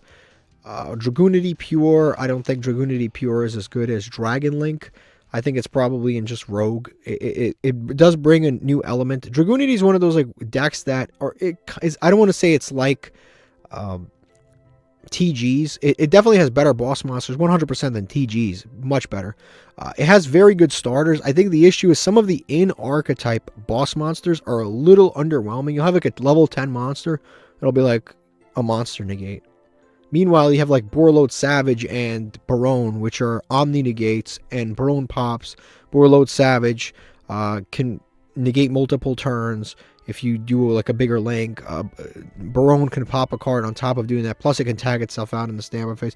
Like, those cards are just so much better than the boss monsters of Dragoonity. You might as well just play Dragon Link and end on a generic boss monster. Live Twins got their new artworks, would say. Not new support, but new artworks. Probably somewhere around Rogue. You can mix it with Sprites. Pretty good deck with Sprites. I'd say it's somewhere probably in the higher end of Rogue. I don't know if I would place it near tier 3, but I'd say it's probably higher end of Rogue. Like, it's a serviceable deck. Sometimes the board can be a little underwhelming. Sometimes they can rely a little bit too much on Sprites. If you go on into the Sprites, you can't even go into the Link 4. There's a lot of synergy between those two decks, but there's also a lot of dis-synergy between those two decks. Next is Burning Abyss. I'd say it's somewhere, again, it's just a little bit too fair these days. It's not as broken as it was when it came out. Everything is fully unlocked. It's just not good enough anymore. It mills. It does great with the mills, but sometimes it just doesn't produce enough interruptions. So I'd say it's probably somewhere around Rogue. Noble Knights is really good actually right now. Not like it's really good for Rogue. Probably on the higher end of Rogue. It's headed towards like the tier 3 second. It's getting closer. The new Flame Swordsman stuff is really, really good. I'd say it's probably in the higher tier of Rogue. Zombies. This is a deck I've been playing recently. Again, I have to be realistic about this stuff. It's probably like a Rogue deck. I could easily sit here and lie to you. Like, I win more than I lose with it. So I it depends on the pilot to some degree, but I'd say it's probably in Rogue. It's a good deck. Honestly, at this moment, it doesn't really benefit to have Zombie World in play. Like, Zombie World is good against some decks, but not all. If Zombie World hurts your opponent's deck, it's like so much better. But there's a lot of decks that just don't care about Zombie World. So in some cases, you activate Zombie World against Tenpai. They don't control a fire dragon. They can't special summon Chandra, for example. If they don't know that, they're going to lose. So there's benefits there. You need fire dragons to make certain synchro monsters. If you don't have fire dragons, you can't make them if you have Zombie World. So it benefits with certain matchups, and with other matchups, it doesn't really do much. It's very matchup dependent. Next is Fluundereeze. Fluundereeze is it's another deck that, like, when it goes first and it sets up that full board, it's very good. They did take one card off the ban list for it. Not off the ban list. It was the card that was limited. Now it's at 3. So they did peel off a card for Fluundereeze. They have actually no. It was 2. The M Pen went to 2. It went from 1 to 2. It's good for Fluundereeze. It's probably like a rogue deck. It's a deck that most people don't want to play against. Also, everybody's playing Max C. Me, you, everybody included is playing Max C. So Max C does nothing against this deck. I'd say it's probably somewhere around rogue. You could probably make the argument it's tier 3. It is very heavily hit compared to a lot of other decks, but it's kind of like Runic. It had to be hit because it's so unfair and annoying to play against. Sword Soul it's probably high rogue. It's probably, at this point, it used to be tier 1, tier 2. fell down to tier 3. I think it's probably in like Rogue. I rarely see this deck anymore. It just doesn't do enough. Like, you compare this to, like, the starters are good. Like, this is another deck that's just this is the high end of fair decks. It's very fair. It ends on 2 interruptions, maybe sometimes 3, and a hand trap. That's not bad, and I would say it's like kind of consistent. Sometimes they imperm Mogi and you're like, and you scoop, because they can't get past that sometimes. It happens, but it is unbelievably fair of a deck. It's like so much more fair than like White Forest, where White Forest, you imperm the monster. It basically means nothing because they always have something else. Same thing with like Centurion. They always have, like, one imperm does not stop these two decks, but one imperm sometimes does actually stop Sword Soul completely. Legendary Ocean / Umi / Kairyu Control. This deck is good. I'd say the biggest issue with this deck is it's got the same problem with a lot of like decks with like Numeron and Phantasm Spirals and Legendary Ocean all have the same problem, where it's like if you don't have access to the field spell, you lose. Like, this deck with the field spell is probably like a 7 out of 10. This deck without the field spell is probably like a 2 out of 10. Like, you cannot play it. You can't do anything. You can't, if you don't have Umi in circulation, you can't do anything. You can't summon anything. You can't negate anything. You cannot play. You can't do anything. So if you didn't draw it, you lose. Or if you don't draw access to it, you lose. Or if the access to it gets ashed, you lose. So it's a problem with that deck. But once you set it up, it's like you summon Kairyu Shin, you out any board, because there's not a lot of water decks up here. So even if they have like a full Yubel board, you normal summon this, the effect doesn't activate, it makes them send everything else, and then you just deal with the Yubel cards. So it's pretty good. Sylvan's, pure Sylvan's probably consider building something else. Probably just build a plant pile deck. It's just really not good as a pure deck. It's very slow, very tough to set up. Dino Morphia is like a rogue deck. It's like a higher end rogue deck, especially like what I like about Dino Morphia is very trap heavy. So you can even go second with it pretty well, because you can always pay half your life points. So you can even go second. You just do set 5 pass, and your opponent can't really negate anything on your turn. So you basically just have all negates on your opponent's turn, and generally it's actually pretty decent. Set 5 pass going second is actually better than trying to activate things and then trying to activate things on your opponent's turn, because it splits the negates. I'd say it's probably somewhere around rogue. It's a good deck, especially going first. If they set up, they summon Rexrum, you're pretty much cooked. Rexrum's really good. Rexrum with a couple of protects, it's really good. With like Solemn Judgment face down, there's very little that you can do. This is Despia / Branded. Branded is probably like tier 3. Again, like one of the top fusion decks. If you can count this as a fusion deck, it's like weird. It's like contact fusions. But it's definitely like a top fusion deck. It's probably this, Melodious Diva, and Chimera. It's one of the best fusion decks of all time. It's kind of hit on the ban list multiple times, where some of these other decks like Melodious haven't been. This has not been hit. Melodious hasn't been hit. This has not been hit. This has been significantly hit multiple times. Branded Fusion's at 1. The Aluber's at 2. The one that summons Aluber is at 2. So it has been hit multiple times, whereas some of these others have not. So it's really not a fair kind of like grading system. Also, technically, this is a fusion deck, although I don't really agree. But still, it's kind of hit. Next to Thunder Dragons, it's probably like a tier 3 deck. Again, it's one of those decks like you really don't see it a lot. You would think you see it more because Thunder Dragon Colossus is now at 3. You would think you see it like so much more, but no, you don't see it a lot. Mostly because, again, it's like naturally the deck is a little bit bricky. You're playing with a bunch of high-level monsters, and you'll notice that with decks that just contain high-level monsters that you can't normal summon, it doesn't matter sometimes how many broken effects you throw on them. Sometimes you just, like, you're in a grind game, you just like draw this gigantic, like this level 6 monster that doesn't do anything in the situation, and you lose, and it's just a part of reality. Talking about power creep, we've got Invoked. This is more of a package than a deck, and you can't. The second Branded came out, everybody forgot about this. Everybody forgot about this because this sprinkling in Branded was so much better than sprinkling in Invoked. But now Invoked, because Branded got hit, you can't really sprinkle it anymore. You can't just sprinkle Branded Fusion in your random fusion deck anymore. Branded now Invoked is, again, just because Branded got hit doesn't mean Invoked got any better. The advantage with Invoked isn't really there. You normal summon, search with Alistair, and then and then you activate Invocation, or you link it away, and then you fuse into like Invoked Mechaba, and then you add back the Alistair. Like it's not terrible. You get back the Alistair, you get an Invoked Mechaba with a Monster Negate guaranteed, and that's not terrible, but it's only for decks that can give up their normal summon, so that's the only way you're really splashing it. If you look up here, who's really giving up their normal summon? Like, who is giving up their in-archetype normal summon to end on a 1 Invoked Mechaba? And the answer is probably none of these higher-end decks. They don't have the space. Lyra Lusk is a decent deck. I'd say it's probably somewhere around the higher-end Rogue.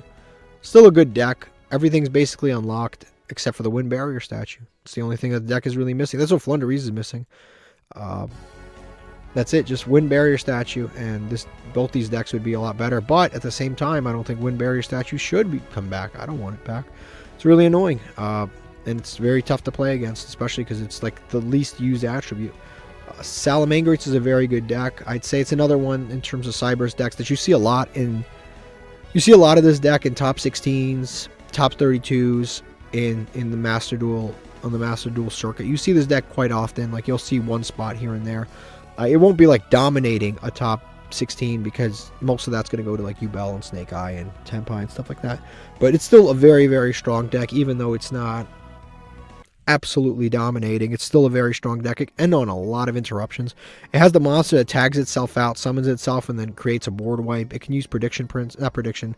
I forget the Promethean Princess, which is quite good. The deck is very strong, and what's good is it's reasonably cheap because it's basically 3 structure decks, and then you craft some cards here and there. But like, you should have a decent amount of UR dust if you play this game significantly. Scareclaw is a deck that's fallen off. It was actually quite popular when it first came out, but you like rarely see it now. Again, it's just kind of like an okay. It ends up on a pretty okay board. Its main monster, the Tryhard, is kind of like a Floodgate-ish monster. He's okay. I'd say it's probably somewhere around Rogue. Sky Strikers is a deck that... Sky Strikers is a weird deck because it struggles with the decks up here, but Sky Strikers is actually super effective against every deck that's like here. Like, if you're a Rogue deck, Sky Strikers will absolutely bully every single Rogue deck here because they have an answer to every single thing that every one of these decks does. It can destroy monsters, spells, trap cards, floodgates. It can deal with everybody. It can deal with every single thing that you've got down here. The only issue with it is that it doesn't keep up with advantage and interruptions with the stuff all the way up here. So that's where Sky Striker struggles. It bullies everything smaller than itself, but anything bigger and it just runs away. Drytron's really good. I'd say Drytron's about to be serious. With the new support they're getting a new main deck monster, and they're also getting a new boss monster. Boss monster actually gives you an in-archetype monster negate. It's a ritual monster that is an in-archetype monster negate. The problem with the other Drytron monsters is that they were just gigantic in attack, and they were cool because they were like beaters and stuff, and they got like pop cards, but they didn't actually do anything for you when you ended on a board. But now this new boss monster is actually negates, and they have a new trap card too. So the new Drytron stuff is actually really good. I'd like to see it like be played first and see some tournament results. It did get some tournament results in the TCG and OCG when it came out, but I don't know if it's better than Voiceless Voice. Voiceless Voice is outrageously consistent. It's probably one of the most consistent decks I've ever seen. The only thing about its end board is you look at it sometimes, it's like, I've seen better. But this is less consistent, but the end boards in Drytron are much better. Plus, they just brought back the Herald of Orange Light too. They just peeled that off the ban list, so that might be interesting to see. Utopia is mostly, when you see it, it's the FTK. You rarely ever see it played pure. Utopia has an identity crisis. I don't really know how you're even supposed to play that deck pure these days, because it's got so many different directions you could possibly go. I've never seen like a consistent.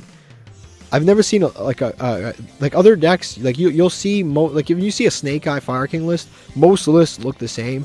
With Utopia, there's so many different cards. You can go in so many different directions. I've never seen like, okay, this is the best strategy for this deck. It is all over the place. Next is Gladiator Beasts, probably somewhere around Rogue. They've completely changed the way this deck is played in a way that I think is a bit. I think it's a bit disappointing. I think it's disappointing the way that they've changed this deck. I think this deck should have gotten more of a Tenpai treatment than it did what it got. They made this deck kind of like a going first deck that ends on an Omni Negate plus an Appaloosa, whereas I think they should have gone more in the Tenpai direction and kept it kind of like a battle phase deck, but maybe gave it some broken battle phase cards, like you could just like tag out mid battle phase or something. You didn't have to wait till the end phase. I think they should have done that with the deck, and because of that, I think this deck has just become kind of a generic like multi-interruption board ending deck rather than a cool going second deck that it used to be.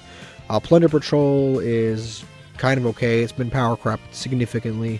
When it first came out, it was like it used to top a lot because, well, not a lot, but you used to see it in every top you used to see it top regularly. But now, because most people didn't know how to play against it or what it really did, but now you if you see this 1 out of 1,000 duels, you saw it too many times. It's like, that's how uncommon this deck is to see. Now we've got Sharks. Sharks are pretty good. They've got new support that's on the horizon. Hasn't come out yet in Master Duel, so I'd have to see what it's played like with that. Now I will say it hasn't gotten any results whatsoever in the TCG with the new support, but that's because we were in a format with Duel and Tenpai and stuff like that, so maybe going forward it'll be a little bit better. Orcust is interesting. I'd probably say it's higher end rogue. Funny enough, with the new support that has come out, first of all, they peeled off a bunch of stuff on the ban list, so this should theoretically be better. But again, it's one of those decks kind of like Sky Striker and Altergeist and wherever the hell I put some of these other Master Rule 4 decks. It benefited from being in Master Rule 4 because it was mostly a link deck, so all of the other decks were kind of like held back. But now that all of those decks are no longer held back, it's just not quite as good as it used to be anymore. And even though they peeled off basically off everything on the ban list is off the ban list. They gave them Nightmare Mermaid. They gave them everything. Nightmare Mermaid's there. Nightmare Goblin is back. They have everything in this deck is back.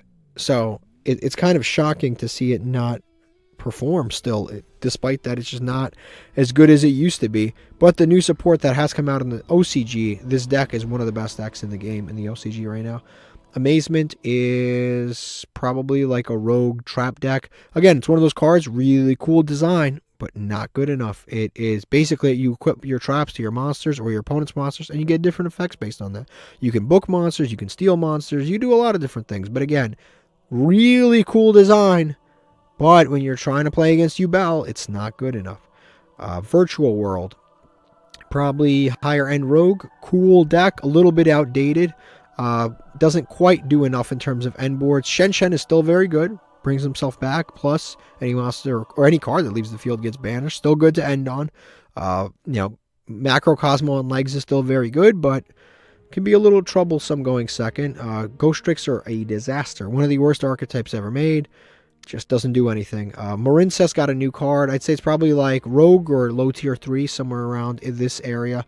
All these decks right here could easily be put in tier 3. It's really up to how willing you are to be harsh. But Marincess, I'd say, is probably like a tier 3 archetype.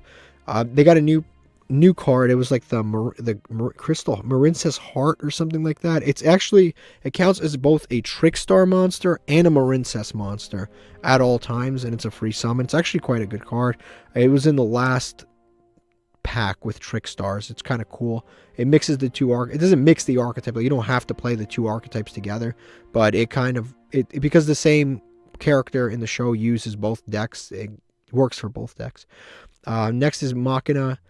Is probably somewhere around Rogue. This is like one of those like higher end Rogue decks. Like everything here could easily be put in tier 3 because they're like higher end Rogue decks. These are like the Rogue decks that bully other Rogue decks, but they don't quite compete with the higher end decks. I'd say yeah, it's probably somewhere around here. The problem with Earth Machine or Machina is that you play for like 10 minutes and then you end on a board that's just not that great, but the idea is that you put so many things in graveyard that you have an amazing grind game, so you'll win in the long run. But like the board is like laughably bad. But in theory, if you could stretch the duel out, you will pretty much win every single time. Next is Tri Brigade. This is the poster child of power creep. It just does not do enough. It does not do enough. Like ending on an Appaloosa and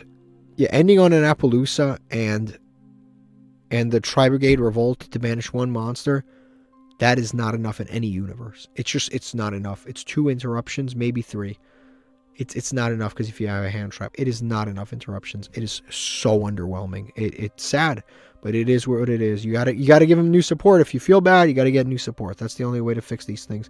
Mech Knight's another deck that, again, you just can't compete with Tenpai. Tenpai does so much going second. The problem with this deck is, like, you want your opponent to have stuff on their field so that you can summon your Mech Knights, but if they have stuff, they have interruptions. So you try to play things like Harpy's Feather Duster, now they have nothing set. You try to play things like Dark Hole, now they have nothing on the field. You kind of want them to have stuff on the field, but when they have stuff on the field, they're stopping you from playing. So Mech Knights is a little bit, again, of a disaster, because it's just, you want your opponent to have things, but you want to get rid of those things. So it's a little bit weird to play it. Also, compared to like a Tenpai or a Cyber Dragon, it's just not quite as good. Next is Weather Painters. This deck really misses the other skill drains. Without skill drain, this deck is a little bit, just doesn't do enough. It needs skill drain. This is a deck that really needs support. It's Harpy. It's Harpies, but I said Cyber because it's of Cyber / Harpy. This is a good deck. This is Harpies are a good deck in terms of the cards that it has. Like, its main deck monsters are good because it can produce a lot of advantage. It can do a lot of different things in a lot of different directions. It can make rank 4s. It can make rank 7s. It can do those things quite consistently. But after that, it just does pretty much nothing. Its end board it's like a joke. It like doesn't exist. Its end board doesn't exist. The only way you could have an end board is if you play the Mecha Phantom Beast monster that's 2 level 7s and it summons a bunch of tokens. But if you do that, you're playing a bunch of bricks in your deck, which you definitely don't want to do. So that's really the only way to produce a productive board in this deck. But then again, you're playing too many like bricks. This deck really needs some new support in terms of just like boss monsters to end on. The best card in the archetype is a trap card that you can activate from your hand. Other than that, the deck is like, oof. Not that great. Runic, Pure Runic is not that great. It's been hit on the ban list so many times. It is borderline unplayable, and that's for good reason. It's in the same boat as Fluent Reads. Like, you don't want it to be playable because it's way too annoying and way too good in Master Duel when it is at full power. It is way too good because you can't side deck for it. So when it's at full power, you can't get rid of that field spell. They're playing 9 Floodgates, and they're just decking you out, and the duel lasts a super long time, and it just feels like a terrible experience. So they have to hit it, and because of that, it is where it is. Next is, this is a good deck. It's another like higher end rogue deck. This is Naturia, usually Runic Naturia, and again, it's a pretty good deck. I'd say it's probably somewhere around rogue, Runic Naturia with all the new Naturia support. Fairly strong deck. Another deck, like, if they go first, they win, because they're going to set up a Naturia Beast with the Runic engine backing it up. It's just going to be terrible. They draw 3 every single turn. The Naturia Beast negates your spells. They have the Monster Negate. They have Mole Cricket. They have the Camellia. They have all that stuff, so it's going to be very tough to play against.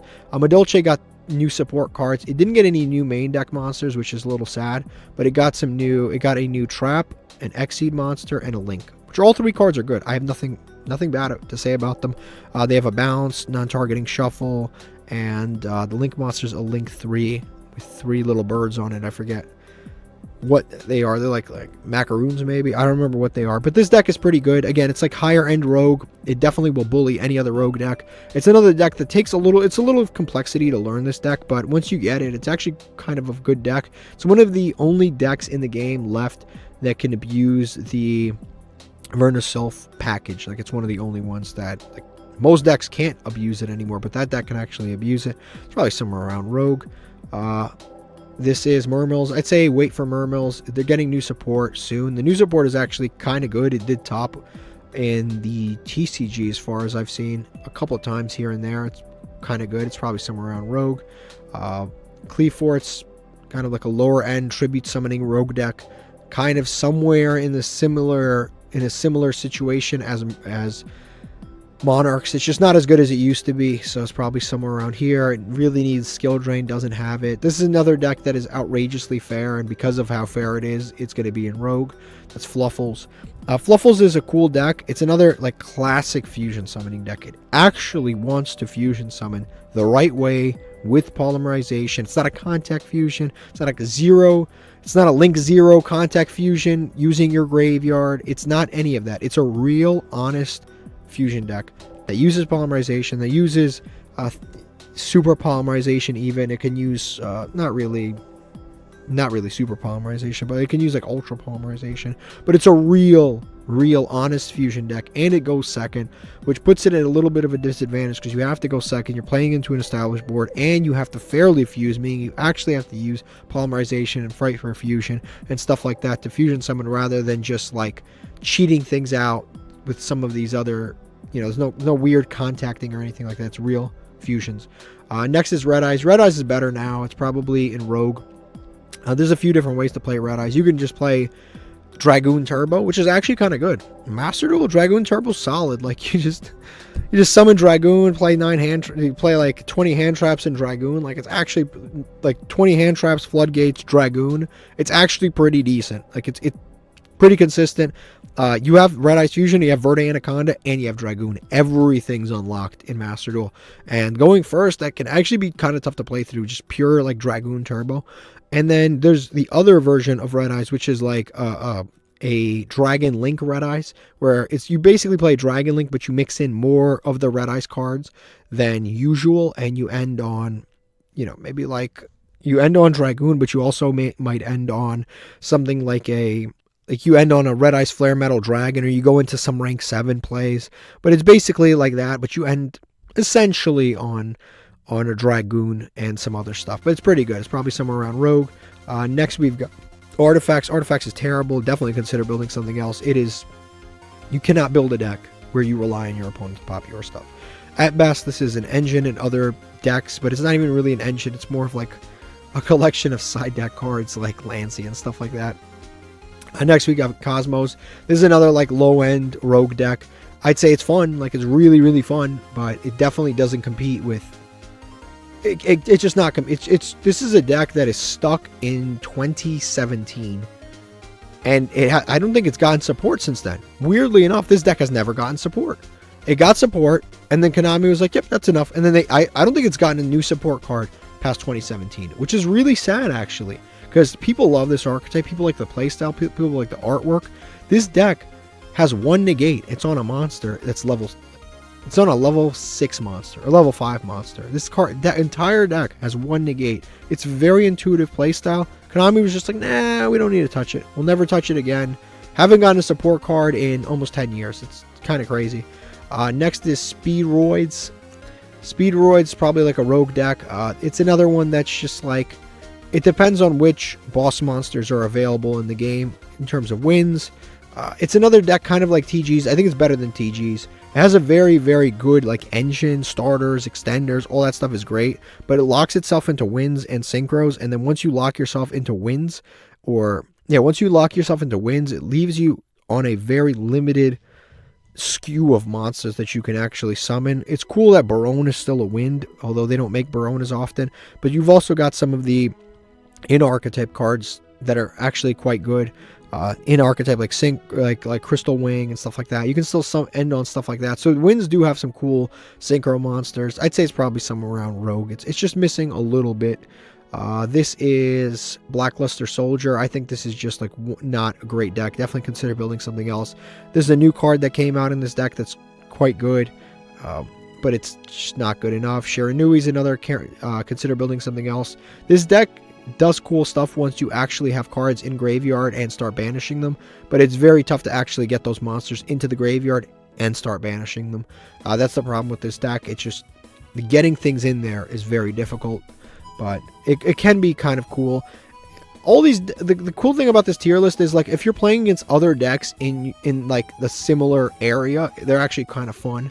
So like if you play, like you pick Consider Building Something Else and you play like Wind Witches versus Shiranui, you can have a fairly cool game, but the problem is it's like when you take Shiranui and you try to play against like Despia, it's just not going to end well. Like if you play pure Shiranui against Despia, it's going to be a disaster. Next is Viacroids, one of the worst decks, legitimately one of the worst decks that have ever been printed of all time. This deck has no good cards. Like, no, like, you can read every single card in this archetype. There's not one card in this archetype that you can look at and be like, wow, this would be broken in this other archetype. Like, every card in this archetype sucks. I did a review of every single card in this archetype on my channel. I don't think a single one of them was S tier. And that was the first time that has ever happened. Not one card was worth putting in S tier. This deck is so underwhelming. Magician Girls is another card deck that's just terrible.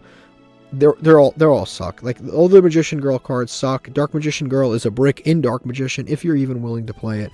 And then on top of that, like, maybe Chocolate Magician Girl is decent because she tags out into a bigger monster when she's attacked, but other than her, they all pretty much completely suck. This is a deck that's interesting. I think it's probably like a higher tier rogue deck. It can be a little bit low on advantage, and it's probably the worst part about this deck. Actually, I'd probably say it's like a high middle rogue deck. It's probably somewhere around here.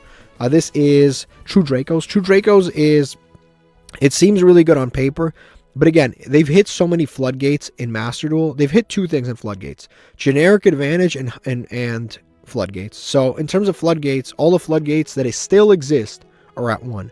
If this deck had Masterpiece at 3 when the game came out, it would have been the best deck in the game.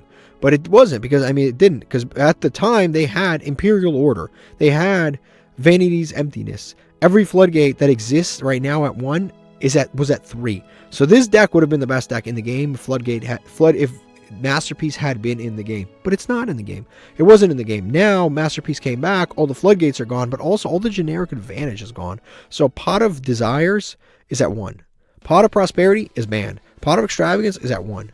Pot of Dualities at 1. So all of the generic advantage, Card of Demise, banned. All of the generic advantage is completely gone. This deck has nothing. It doesn't have the draw power to keep up with a lot of the better decks. That's what makes this deck good, is that it can play all of the generic draw power because it doesn't special summon or use the extra deck. So you don't need any of that stuff. So you can draw and draw and draw and draw without any issue. But because all of that stuff is gone now, the advantage loop in this deck is just not as good. Buster Blader is kind of like a rogue deck. It's another deck that hasn't gotten support in a really long time. So I'd say it's probably like rogue. It's gotten a Link monster that's okay. You can mix it with Blue Eyes once the new Blue Eyes stuff comes out, but it's nothing too crazy. This is a deck that you should definitely consider building something else. It is Digital Bugs, another archetype that's just like not good. It's basically when your insect monsters change from attack to defense, from defense to attack, you can do some cool stuff, but it's too slow. It's not good enough. This is Axis, 8 Axis. 8 Axis is basically a rank 8 deck that also uses Lunalights, or not Lunalights, that also uses Fairy Tales. I'd say it's probably like a rogue deck. It used to be one of the best decks in the game. It's one of the most expensive decks in the game ever, but it's just not. It's not good enough anymore, because it's so much worse than playing Tenpai. It's so much worse than playing even some of these decks just going second. Like, it's better to play Branded going second than it is. Like, it's better to lose a coin flip with Branded than it is to play this deck. It's better to lose a coin flip with this deck than it is to play 8 Axis, for example. It's just not good enough. Exodia is avoid at all costs. You're probably not going to pull it off. You're probably just going to get hand trapped and end your turn. But when they release the new support, there's definitely some possibilities. Spellbooks is kind of like a lower end rogue deck. Again, it's just one of those decks that's like unbelievably fair. It's too fair. It doesn't even make it playable. It has good advantage, but not really. Past advantage, it doesn't really do anything.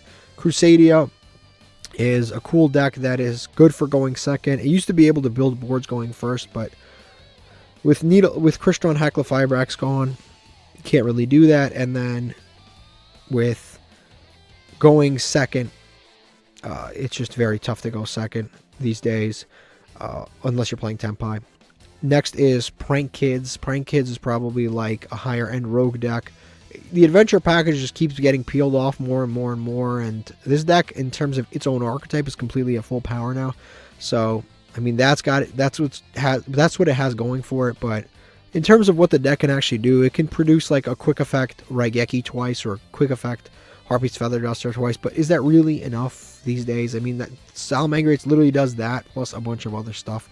So I just say it's just not enough.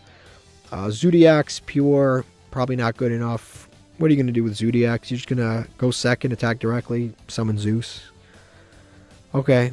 Like, it's not enough, man. It's not enough. Endymion and the boys. This is, put this next to the other Pendulum deck. Somewhere in that same department. I'd say it's probably worse than that, honestly. It's probably somewhere around here. Next is Dream Mirror, one of the worst archetypes ever made. Definitely avoid at all costs. It's actually quite expensive for what you're getting in terms of UR investment. It's quite expensive. It's definitely not good enough. It doesn't really... This deck doesn't do anything. It literally doesn't do anything. It's just... It ends on... the fusion monster. There's one of two fusion monsters. All they do is kind of like protect themselves. And then there's only one good card that you get free in the solo mode. Every other card in the archetype is just totally underwhelming. Next is Ancient Gears. I'd say it's probably like a tier 3 deck. It's the best going second deck in the game other than Tenpai. It's very good. Like the new cards that they printed are actually kind of broken. Like they honestly are kind of broken. But again, it's like when you're competing with Tenpai or you're competing with Snake Eye, you're competing with these decks, or this is one of the worst matchups for the deck because every card floats and then they get attacked, you do damage to yourself. Like when you're competing with that kind of stuff, it's tough to go second in this game, but it's still better than like all of these other decks at this point because it has a very good going second engine. Symphonic Warriors I think is like a rogue deck. It can end on some generic stuff, non-Symphonic Warrior stuff. It can produce a cool end board with like a 1-2 card combo, but I'd say it's probably not enough. Libromancer, it's cool ritual support that at first was decent, but it has totally fallen off. It's a very high rarity deck too in terms of investment. It's kind of expensive for what it is. ABCs is getting a lot more support soon. I don't know when. It's getting support. But this is probably rogue. Funny enough, this is getting new support in a... It's called in a light duelist pack. This card is ABCs are getting support in a light duelist pack. Trickstars are also getting support in that same light duelist pack. The Trickstar stuff has already come out in Master Duel. It hasn't come out in the TCG. It already came out in Master Duel. And this stuff has not come out in the TCG or Master Duel. So I don't know what's going on with how they're releasing this stuff. But things are coming out in Master Duel before they're even coming out in the TCG, which is... If you're a TCG player, that's a little frustrating. Rank 10 Trains going second, OTKing. I'd say it's probably like somewhere around here. It's like a rogue deck, but again, going second right now is really tough unless you're playing Tenpai or Ancient Gears. I'd say it's probably somewhere around rogue. Pure Therions, don't do it. Other than that one festival, don't do it. We've got Slifer the Sky Dragon, has like no support other than like the Jack monsters, but I don't think it's enough. Punks are a rogue deck, a higher end rogue deck somewhere around here. The problem with Punks is that they can be a little bit, not underwhelming. They pay life points and stuff like that, but it's just, they can do a lot, but sometimes the things that they do are just not enough at this point. There's just better synchro packages than them. There's stuff like this, for example, like Centurion is just so much better as a pure package than this deck. You could splash this still with other stuff like zombies and just decks where you want to synchro summon, but I'd say it's probably better to just play Centurion. Sprites are probably like the higher end of rogue. It's still a very strong deck, and you definitely have to know what it does, and if you don't know what it does, you're going to lose to it. It's a higher-end rogue deck, almost tier... I would almost put it on tier 3. It's the best level 2 deck, obviously, we've ever had out of Melfi and all that other stuff. It's the best level 2 deck we've ever had. It still can put up some really, really strong boards. It still has pretty much everything that it needs. They hit the frogs instead of hitting the sprites. They also hit Toad instead of hitting the sprites. So they left sprites, they hit Toad. I'd say it's probably... Especially with Elf, it's still a fairly good deck. Dark Magician, again, you're probably just better off playing Dragoon Turbo, but it's cool that Dark Magician now has a half-decent boss monster available to itself. You can make Dragoon fairly easily in Dark Magician, although I've been playing against a lot of Dark Magician players that have struggled to make Dragoon, weirdly enough. Like, you would think Dragoon would be fairly easy to play. A lot of them are very reluctant to use Red Ice Fusion. They want to use, like, Eye of Timaeus and, like, these weird ways to summon it. This is definitely, I would say it's probably somewhere in Rogue. Earthbound Immortal is decent. I've seen it more of an engine and resonator than I have in its own like pure decks. It's probably like consider building something else. Volcanics. I could have sworn I reviewed this already. Yeah, it's right there. This is a repeat. So I'll just put it here because it's easy for me to remember. And then we've got Final Countdown. Don't play this. It's physically impossible to play this. It takes 20 turns. This card's at 1. What are you going to do? Triple Tactics Thrust into Final Countdown? Be realistic. Next is Grenmanju. Is probably like in Rogue. You can play a Floodgate version or an OTK version, but a lot of cards in this deck. This deck is tough to play because Pot of Desires is at 1. Pot of Prosperity is at 0. Pot of Extravagance is at 1. So like a lot of the cards that banish for Grenmanju easily are kind of gone. So it's like, dude, how are you gonna banish? How are you going to banish? Like, it's tough. This is an okay deck. This is Winged Dragon of Ra. It's the only one of the Egyptian gods that has significant support for itself. So it's probably somewhere around Rogue. But in terms of what it produces, he's a monster that's just very... So much cost goes into him. You have to tribute 3 monsters, and then you tribute the 3 monsters. And you pay 7,900 life points to make it this huge monster. You have this huge monster and you die to a paper cut, and the monster itself doesn't actually have any protection whatsoever unless you summon like other stuff with it or have trap cards or like something like that. Like it's a deck built around one monster, but the monster it's built around isn't actually that great. It's not really god worthy. Next is Gem Knights. Is probably like a rogue deck. They've lost their identity. They used to be able to FTK, but I think that strategy is basically gone now. And the deck doesn't really know what to do with itself. Relinquished is a deck that I would like Konami to give more support. Because Instant Fusion is banned, so you can't even really do anything with it. It's probably avoided at all costs. It's very tough to actually play this deck pure. It really is. Like, they need to bring stuff back or do something about it. This is Witchcrafters is just okay. Probably somewhere around Rogue. It's another kind of like really, really fair deck. This is a deck that has a lot of recursion and a lot of advantage. But just like its end board is like laughable. It does pretty much. The end board is like you don't even know what you're looking at. It's just so little. Sun Avalon I'm going to include as Plant Pile. Plant Pile is probably somewhere around here. Actually, you could make an argument it's tier 3. Plant Pile is very good. It's a deck that requires a lot of skill to play, and unfortunately requires a lot of time in the game to play.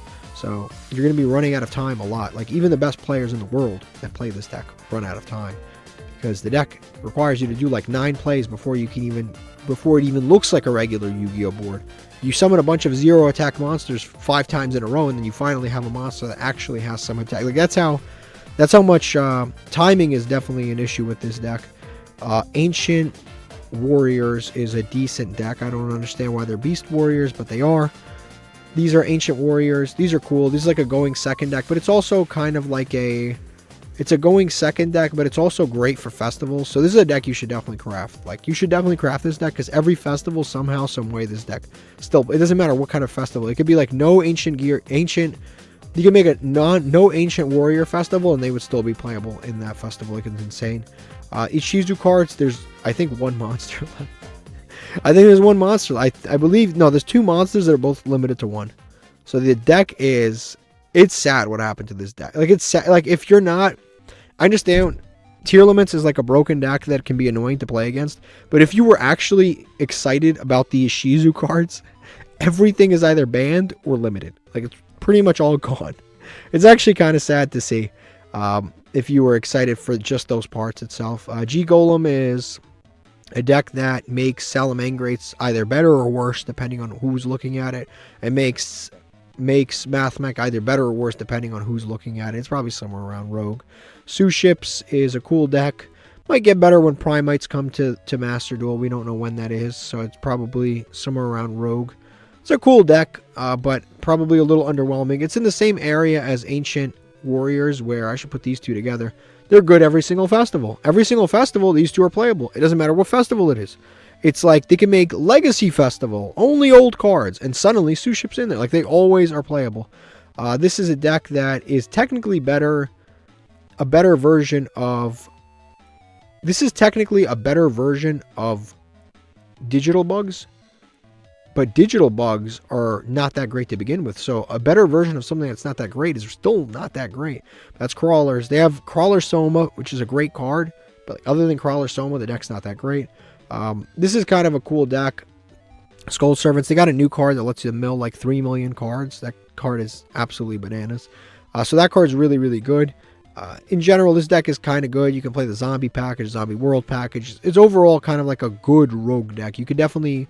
This is one of those decks that, like, a lot of these rogue decks, if they play one of them against one of the higher tier decks, they're not winning. But this is one of those decks that can actually steal games against a lot of the higher tier decks, because you just go second, you summon a monster that's like 3 billion attack, and if you just attack your opponent, there's a good shot they just really won't have an answer to it, especially if you mill a bunch of cards and you have like the Raj Al Ghul zombie monster, like all that stuff. It can be tough to play against. Pure Rika is probably somewhere around top of Rogue. Very good deck. I would say probably Plant Pile is better than Pure Rika, but Pure Rika is still very strong. It's like Lair of Darkness, but plants and girls. Next is Gaia. Gaia is another going second deck. It's available pretty much through the structure decks. I think this deck is just okay. It's nothing insane. It's just an okay deck. It is a okay going second deck. It's worse than a lot of other going second decks, and that's why it's probably somewhere. I can even put it, honestly, realistically, and consider building something else, because it's just a worse version of a bunch of other going second decks, but I won't do that. I probably would say it's probably somewhere around here. It's a good deck. Nothing too crazy.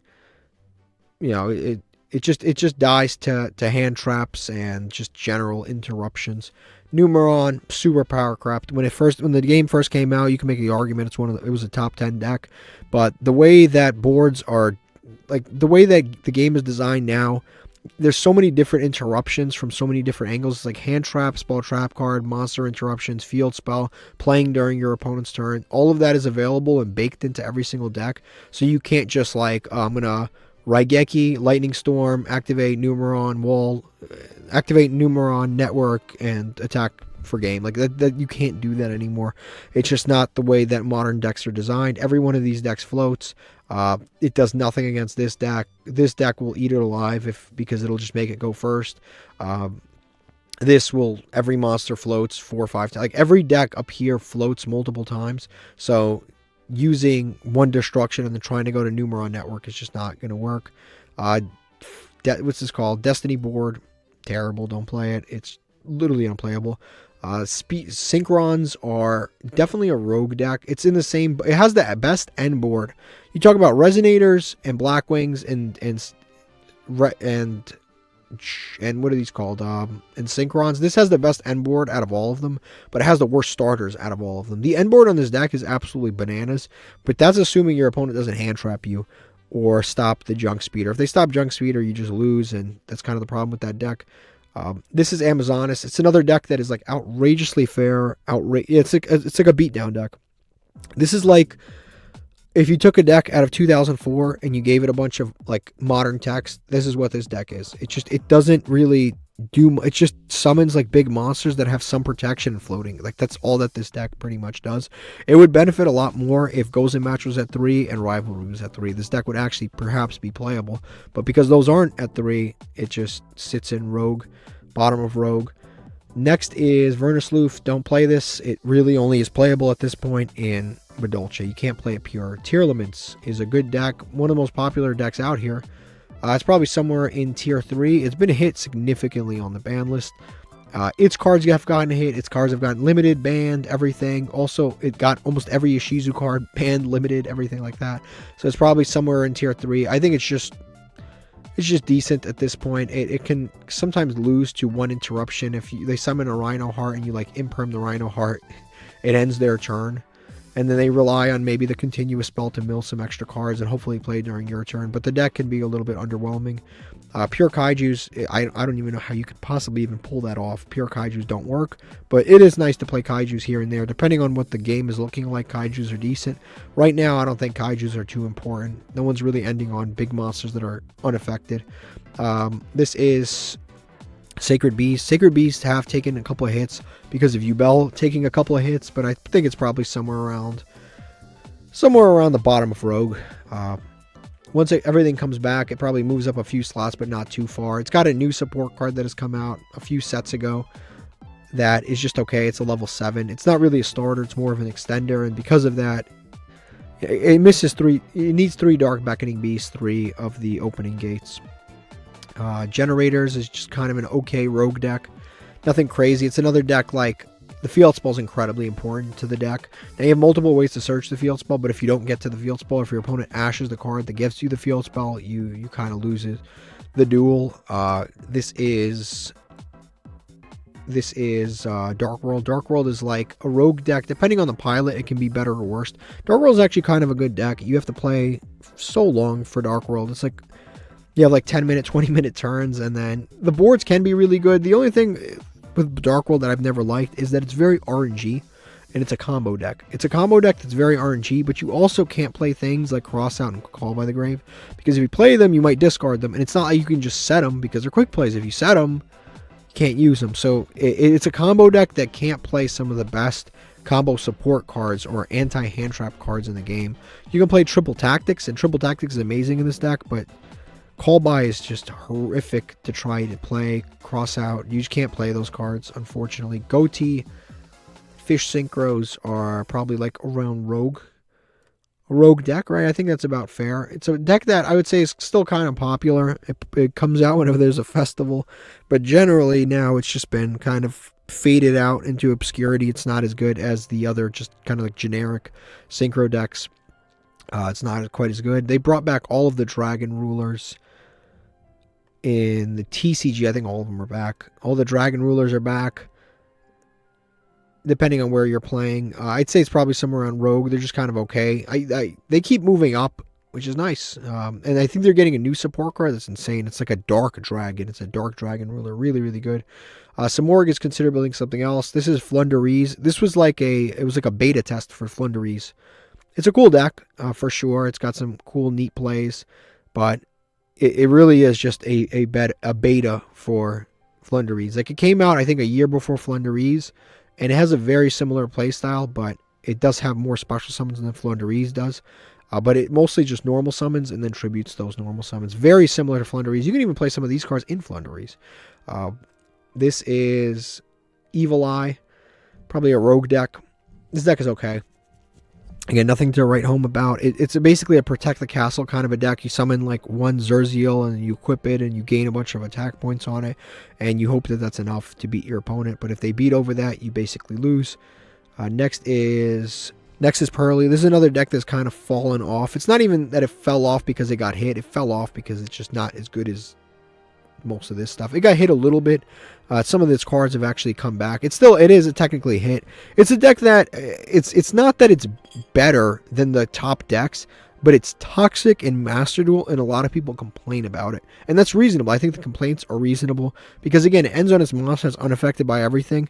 Normally, if you were playing like in a format where you could side deck, that'd be fine because you would side deck in cards that would deal with that. But because you can side deck in Master Duel, when they end on this monster that's unaffected, that's like 6,800 attack, and it's tough to deal with, it gets infuriating. So they have to hit that card.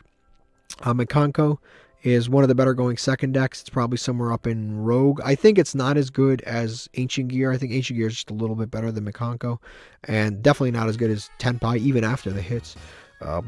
I think it's like a higher end rogue deck. This is one of those decks that against a lot of these decks is really good, but like when you try to play against some of the better decks, it doesn't have enough. It's very tough to go second because a lot of these decks have floating and interruption. So even if you go second, they can just stop you from establishing anything and establishing your equips. This is Kashtira. Kashtira, I'd say, is probably somewhere around tier 3, even pure Kashtira. It can play a lot of floodgates. You see it. This deck is more popular than a lot of the other decks. Like, I see more Kashtira on the ladder than I see, like, for example, I'll see more Kashtira than I see Salamangreats, for example. I'll see more Kashtira than I see, definitely this. Definitely more Kashtira than I see of this. But Kashtira is a very, very popular deck. It's probably the best anti-rogue deck I've ever seen in my entire life. It absolutely destroys rogue decks. It destroys every one of these other decks on here because it banishes a card out of the extra deck, which is really important for rogue decks, because they typically will have one-ofs. that they really need in their extra deck. And if you can banish like their Link 1 or their Link 2, it really hinders them significantly. And on top of that, it's just extremely good against just rogue decks. Fenrir is very good because it can banish a card face down. You can never use it again. Fenrir is very good. A lot of cards in the archetype, it can lock out pendulum columns. It can lock out spell trap card columns. Like, this deck is really, really good against rogue decks. And that's why I think it is where it is. Like, if it plays against some of these decks, it'll have a hard time. But against rogue decks, it's a bully. It's like Sky Strikers. It picks on them. Next is, say this is like a tier 3 deck. Rescue Ace, probably like tier 3. I think it's a good deck. It benefits from being played with Snake Eye, but Snake Eye's gotten hit, so it doesn't really get splashed as much as an engine in various things, because Wanted Engine got hit, the Snake Eye card got hit, so a few different things get hit until the Wanted card, the one that special summons from the deck, gets hit. Until that gets hit, this deck is still going to be very playable, but I'd say it's probably somewhere around tier 3. Next we've got Ninjas, is a rogue deck, another kind of like rogue deck based on flipping things face down, flipping things face up. It's also a structure deck, which is nice, so if you go grab the structure deck, you have a pretty competent rogue deck by grabbing 3. This is Gishki. Gishki is a deck that you can play with sprites. It's probably somewhere in like the higher end of rogue. Has a monster negate. It can tribute your opponent's monster with its ritual spell. It's a cool, like, serviceable deck. Depending on the pilot, it can be a little bit better. The cool thing about this deck is that it has a lot of cards that are not once per turn, and a lot of those are actually incredibly good, because again, when you have just a full archetype that was printed 15 years ago, and almost all of your cards are not once per turn, it's actually very beneficial. Also, you can kind of hand loop, but I wouldn't recommend it. Prediction Princess is like an okay flip effect deck. It's probably somewhere around here. Subterror is a much better flip effect deck. This is Stun. Stun is in a funny place right now. It's probably like in Rogue, like top of Rogue, because you see a lot of Stun. Funny enough, it's another deck that you see a ton. You see a ton of Stun on the ladder, but not. It's weird. Like, you see so much Stun. You really do. You see it so much, but it's really not that good. Like, a Stun player would benefit so much more if they just sat down and learned how to play Ritual Beast. They would be so much better. Number one, they'd be better at the game. And number two, they would win more. Like, if a Stun player sat down and was like, you know what? I'm stuck in Diamond. I'm not getting to what's above Diamond? I'm not getting to Master. I'm stuck in Diamond. And Diamond's not like a bad place to be. Most people aren't in Diamond. They're stuck in Diamond. If they actually just took the time to learn Ritual Beast, they would easily be a Master. But they just keep playing this, and they summon Fossil Diner, they summon the Earth Barrier statue, and they activate a card that prevents them from getting destroyed. And then they also have like a Storming Mirror Force, something like that. And they just play Protect the Castle every single duel. And this deck is still very good, because if it goes first, it's very tough to play against. You can't special summon. The only decks that can really compete with this is maybe True Dracos. Funny thing is, though, like, this deck is really good. If they play against True Dracos, they get fried, which is always funny. Next is Vanadium. Vanadium's a deck that's fallen off. It used to be top 10 deck. Now I think it's somewhere around here. It's kind of like an okay Synchro deck. I think it's just not as good as like White Forest and Centurion. It's kind of not only Synchro, because it does fuse, technically fuse. Again, a fuse with air quotes, because it's a contact fusion at a graveyard, but it's probably like a higher end rogue deck. Gate Guardian is like a lower ish end rogue deck. It's a fun deck. It's another one of those decks, if you look at it, it's fairly designed. It has bricks, but it's fairly designed. It has cool cards, but like, you can't compete with Gate Guardian against Yubel. You are going to get demolished, because it has like a card that that negates targeting 3 times. Like, okay, cool. One negates spell trap cards twice. Okay, cool. But like, it's not good enough to play against the really high tier decks. This is Vanquish Soul. Vanquish Soul is probably, again, like a higher tier rogue deck.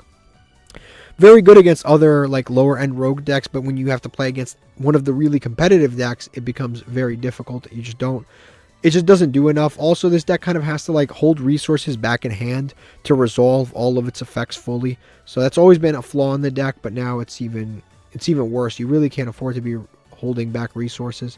Novellas or Hungry Burgers, probably like a higher middle middle-end rogue deck, a little higher than some of these, but it has some cool mechanics, though. They contribute your opponent's monsters, the ritual summon your own monsters. Like, it's definitely a cool in terms of mechanics, but a little underwhelming. Next is Nulmeria. I think Nulmeria is probably like a middle-end rogue deck. It's just okay. It's like a cool going second OTK deck that benefits from having face-up monsters in your extra deck, and then you can send them. So it's like it has like a Nulmeria girl that is your main deck monster. She puts herself into the face-up into the pendulum, face up as a monster in your extra deck, and then you can do stuff with her. It's an okay deck. It's like a funny, cool rogue deck, but nothing too crazy. Gold Pride is another, like, I'd say like middle to high end rogue deck. It's cool. You can mix it with the other decks that just generally pay life points. It's like a cool deck, but it's nothing too crazy. It ends on some half decent boards. Going second can be a little bit troublesome with this deck. Going first is definitely, obviously, going to be a lot better, like it is with most decks, but going second can be additionally troublesome for this deck. You have to pay life points, so you're playing with a little bit of fire. The good thing about Master Duel is there's no like time in, there's a timer, but there's no like end of time procedure. Like, you can have a duel that lasts an hour, so it doesn't matter if your life points are lower or higher. It only matters who wins, which is good.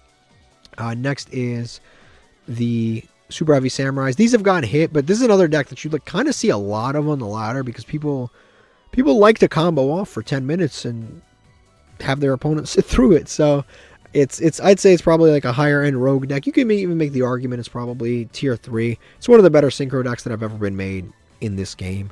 So it's probably, I'd say it's probably somewhere around here. It's one of the better synchro decks that have ever been printed. It's actually quite good. I don't think it's quite as good as these two. It's not as consistent, but it's probably tier 3. I think is lower end of tier 3. And that is it. That is the entire ban list. We went over almost every single deck. If there's any that I missed, please let me know. And thank you for watching. La, la, la, la, la, la, la, la, la.